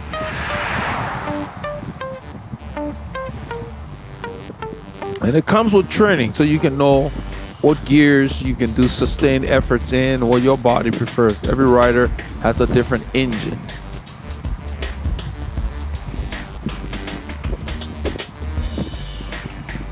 You can see it's been at 2% this whole stretch.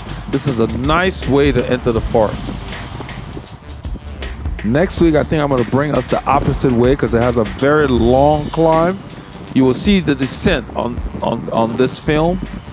That becomes a climb if you're coming south. It's a nice long climb. It has a couple of kickers. You see me accelerate right there. You can tell when I'm accelerating. I don't do a lot of shifting. I just spin the gear I'm in and then decide if I want to stay in the same gear. But in this situation, I stayed in the same gear because the grade increased. It was flat, then it went to 1. So it felt good to stay in the same gear. Had it gone down, I would have shifted up.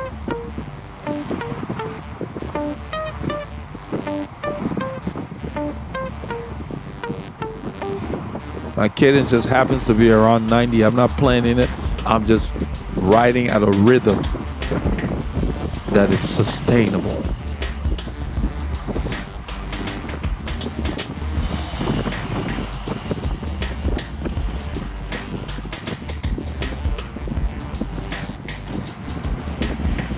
This is the descent that we'll be climbing when we come next week in the opposite direction. It's a long climb.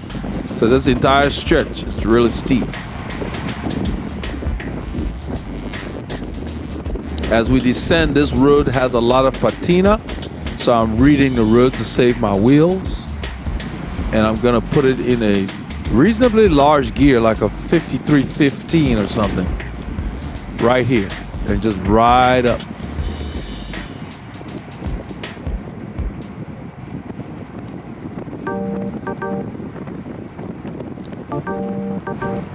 We are in the heart of the forest on Mount Pleasant Road in Montgomery County, Texas. The road kicks up here.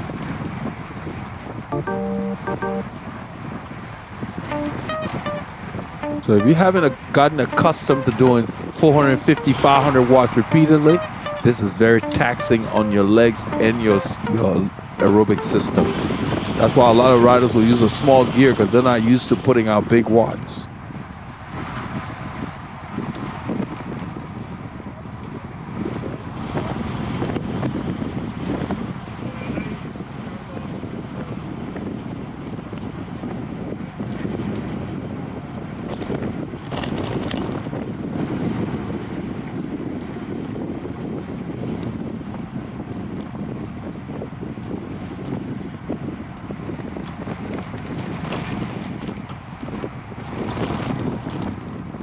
You can hear us hitting those bumps. All I'm doing is reading the road and looking for the smoothest line. I'm right near the white line. It's nice and smooth over there. And when it gets real choppy, I may stand, I believe.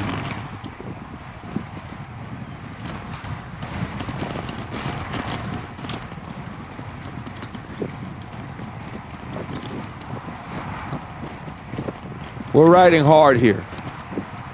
The effort is on. It's up. This is where I begin to hear my wheel tweet, tweet, tweet, tweet. I just kept hearing it sounded like there was a leaf on it or something, but it was my spokes. A couple of them making noises. And I hate noise when I'm riding. I want to hear my tires, nothing else.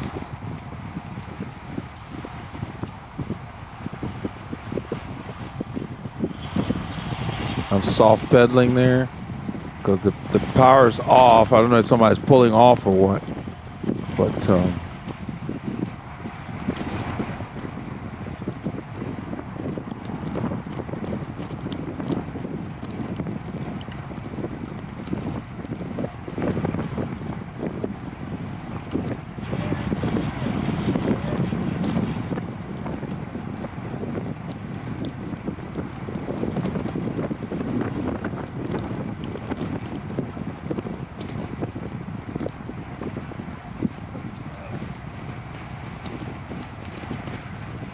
yeah, it's John at the front right now. That's Paul's nav on the head unit, letting him know that there's a tight corner. Mine beeped too. There was a tight turn coming up. Sometimes it's a bit redundant because you can see the turn by the time it beeps. You know what's coming up. But that's a design in the 1030, 1040 Garmin head units. Pieces of the road are a little choppy here.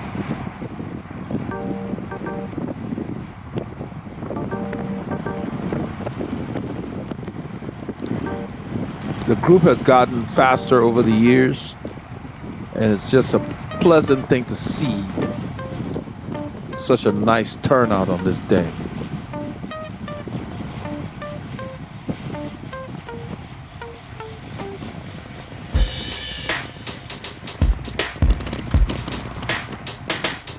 This is where it goes a little more towards the west, going northwest, and it's going to go to Hidden Forest. I'm blowing my nose, I believe. I moved a little to the left.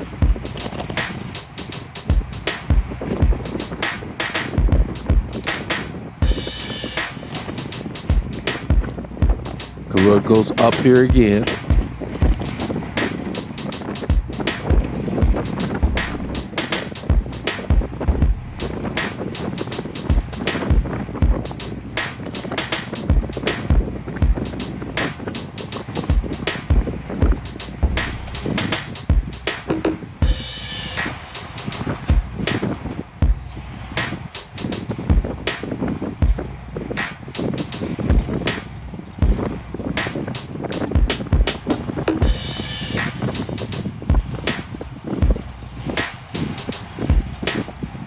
We'll kind of feather the pedals here as the pace slackens a bit.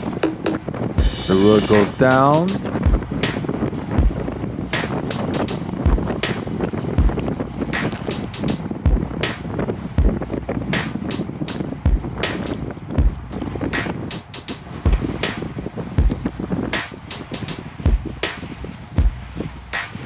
The road kicks up here.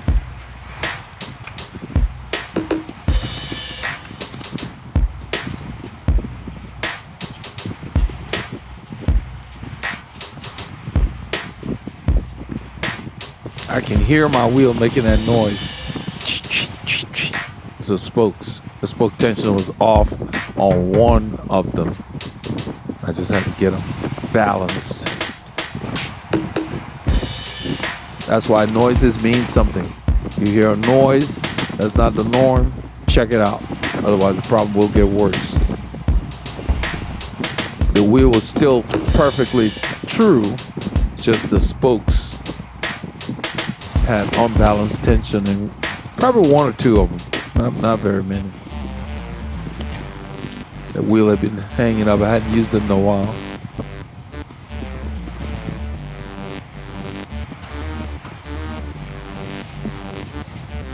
The funny thing, it was fine early in the ride. Later at this point in the ride, I started hearing it.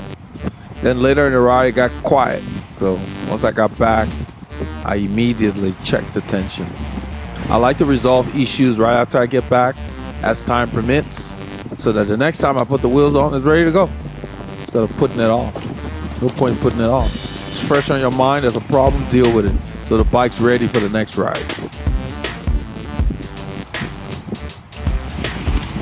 We kind of flew through this stretch because on the Strava segment for this stretch, I think it was like a PR for me.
You can see the roads going up a bit.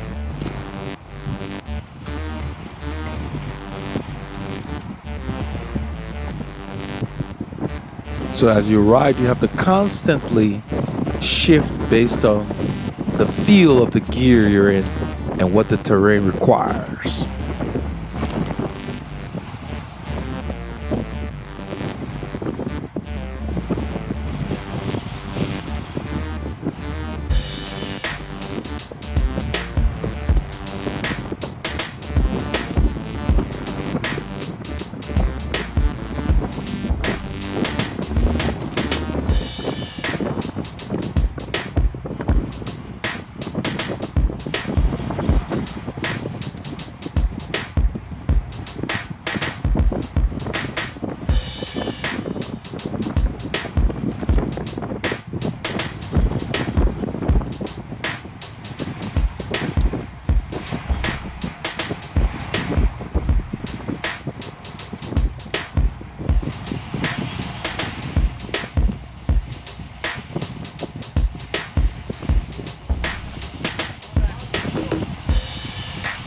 This is where we intersect Hidden Forest Road.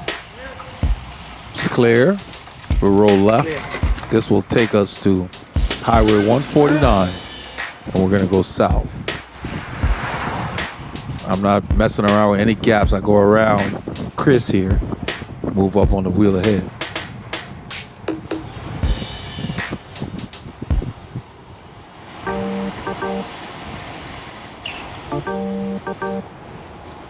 I'm standing because when I stand, the wheel's quiet. When I sit, I hear that little chirping. Sounds like a leaf is stuck in the wheel. So I decide I'll stand for a bit.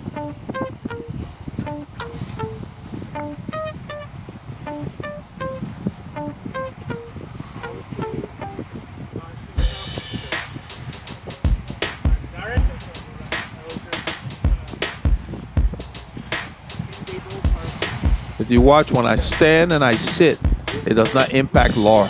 Because when I sit, I pull that bike up under me right there. So my wheel at no time does it drift back. I thought it was my cleat making a noise, so I unclipped and clipped back in. Sometimes when your cleats get dirty, they'll do that.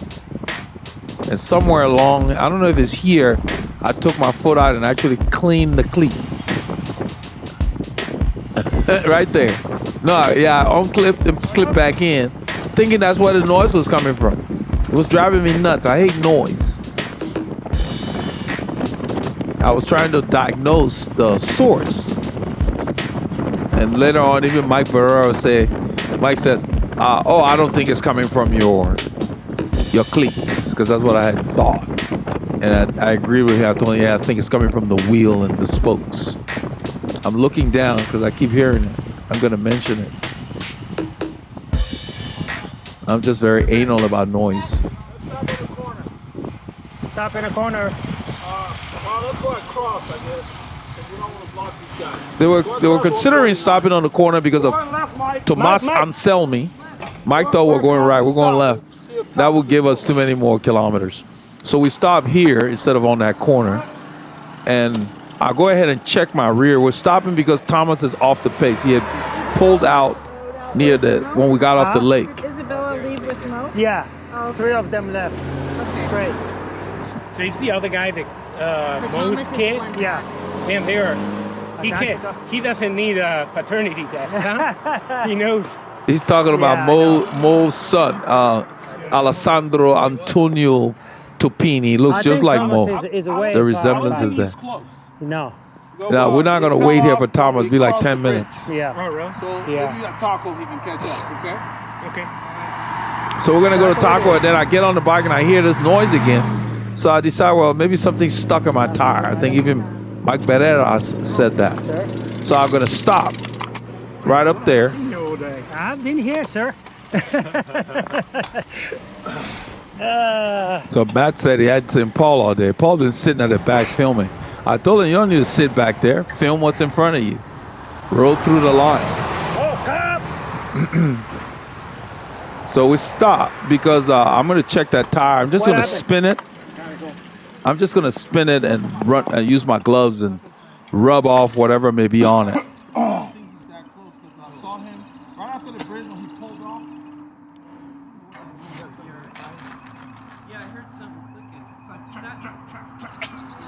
Yeah, it's just the spokes were making noise, but I got it sorted. So I'm just going to get on it. The wheel's perfectly straight, you know. I rode that wheel pretty hard on the Colnago and hung it up for a while and then switched it on this bike. And really, probably should have just checked the tension. But it's fine, it's straight, it works. It's just the noise. When your spokes tensions are off, they become like a musical instrument sometimes, depending on the surface. So on certain kinds of pavement, they were quiet. But once we got into the forest with all those bumps, they started complaining. So I've since retentioned everything and it's fine. But it did not get out of true. Your spokes don't need to be super tight. They need to be just right. You get them too tight, you can break spokes. Too loose, you can break them. They have a range that they're supposed to be in. So we resume.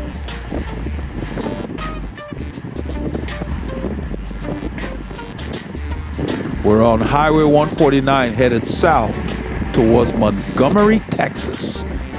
The actual town. We are within Montgomery County, Texas.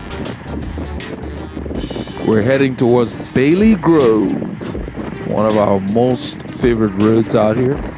There's a dog on that road that likes to chase us, but we haven't seen him recently. Maybe he moved. The pit bull likes to run after us. He was a guy, one time I just stopped and said, enough, I'm not running away from you. Then he stopped and ran back home.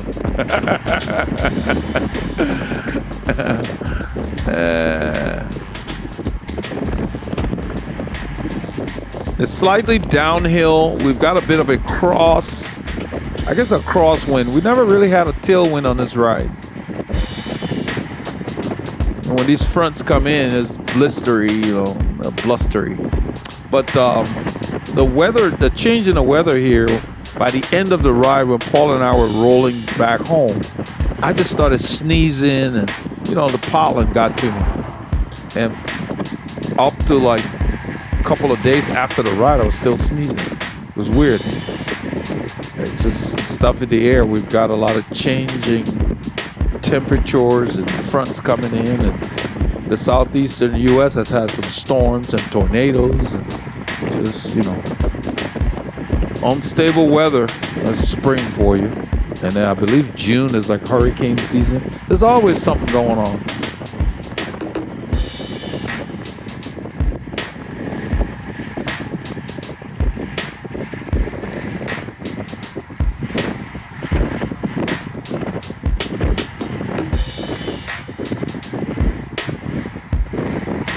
I think Laura might be at the front. I don't think she's pulling right now. I think she might be. But I know she leads us into Bailey Grove.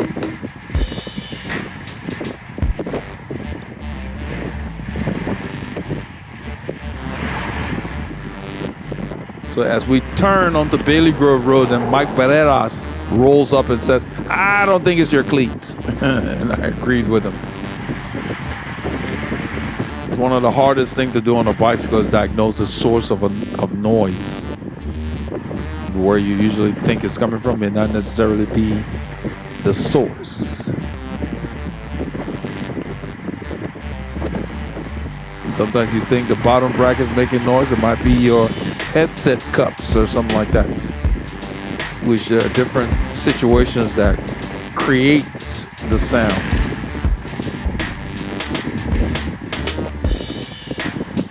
Everybody thinks the bicycle is a toy, at least in the US anyway. It's a very sophisticated machine. You gotta know what you're doing. Stop messing around with stuff you don't know. Sometimes a YouTube video is not enough. You gotta get your hands dirty.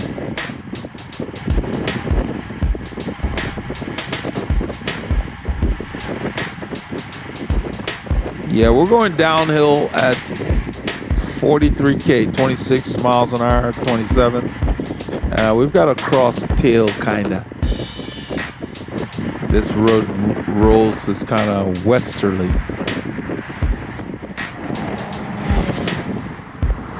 In southwesterly direction, we're going to be turning west on Bailey Grove Road in about 500 meters.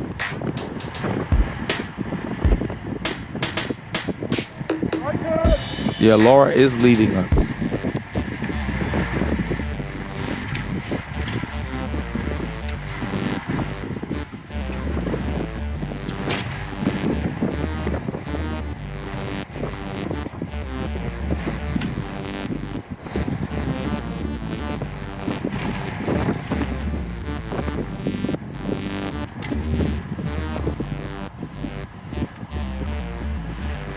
This is where Mike and I talked about the source of the noise. This entire section on Bailey Grove, as you turn, it's like 2%. And it just stays like that. And you get a few dips, but then it starts kicking up. Laura is still pulling.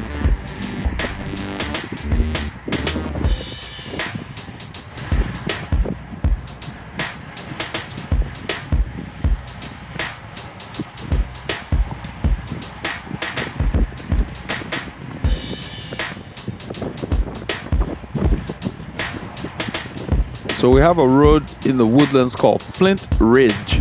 Everybody's in the woodland that rides familiar with it. I like that road because it replicates a lot of these out here without you having to come out here. It's up and down, and it's got some 4 or 5% bumps. They're not very long, but enough to where during the week, if you ride it in both directions, you get a good workout. It's about 20 minutes by bike from where I live, so I'm always on it during the week when I'm doing my shorter rides. It is very bike friendly and lightly traveled.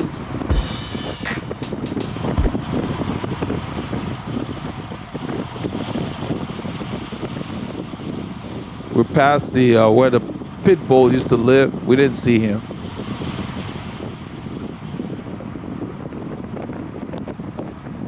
So Mike is on the left because as we descend, he doesn't have to brake. Now he will drift back into the line. And I'm doing the same thing on the right. So you get the safe energy because when you brake and have to re-accelerate, it takes more energy. It's the same thing in your car. So if you're driving down the road and you see a red light a half mile ahead, there's no point in you hurrying to get there. Let off the gas. Wait till it changes. Yeah, save your fuel. Stretch that tank. Just the laws of physics. It takes more force to get you started. And once you're rolling, you got that momentum. It's easy to keep it going. This entire time I'm reading the road, we got, whatever little bumps. And you have to be able to be seated and still on weight the bike. You transfer more weight to your feet when you do that. You don't have to stand to completely on weight the bike. But you have to shift your weight. In a little bit, Chris would have had enough. It's hard to follow Laura. She's almost as low as Mo. So he's going to drift back to get behind somebody taller.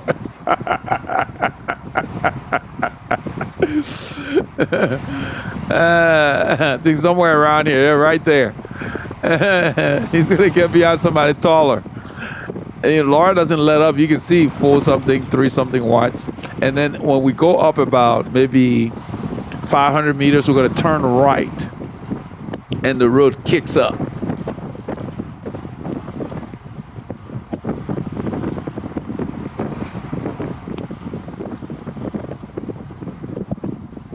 So right here, the watts are kind of low. I think it's kind of flat. But in the distance, we're going to turn right. We're going to kick up to like 4.5%, 5%. It's a nice little stretch. This direction of Bailey Grove, I think Mo says he either likes it more or it's tougher or something like that. I don't remember exactly what he said, but he favors this direction, which is the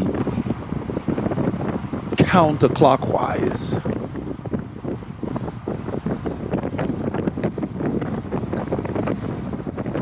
I like it. Look at this. This is where one day we were riding, Paul and I. Sana came by. She had headphones on. She was by herself, just, you know, pushing the pace. Asana, one of the riders that used to ride with Mo and them. Look at the road. You can see it going up. It says 4%. It gets to like 5 something. Look at it. We're having to put out almost 500 watts behind these guys. And Laura pulls off. Champousat does not go through because it's so hard.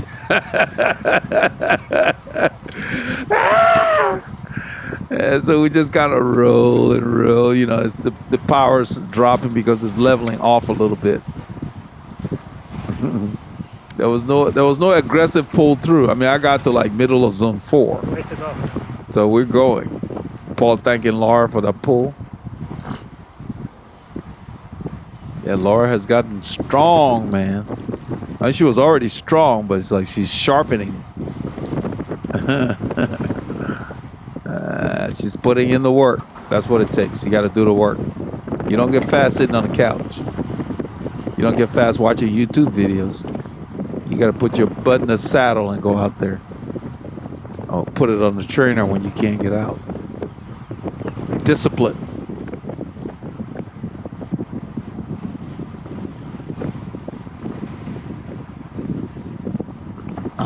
I was following Mike so closely, our tires actually touched. He wasn't aware of it, but I heard it. It was nothing that he did. I'm the one. I was accelerating so much. And when they backed off, I was coming left. He was holding steady. And the tire, I just heard that tweet as I went across. It's happened before. I don't worry about it, but yeah.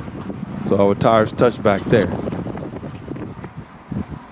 You got to be careful with stuff like that, though. You got to, you know.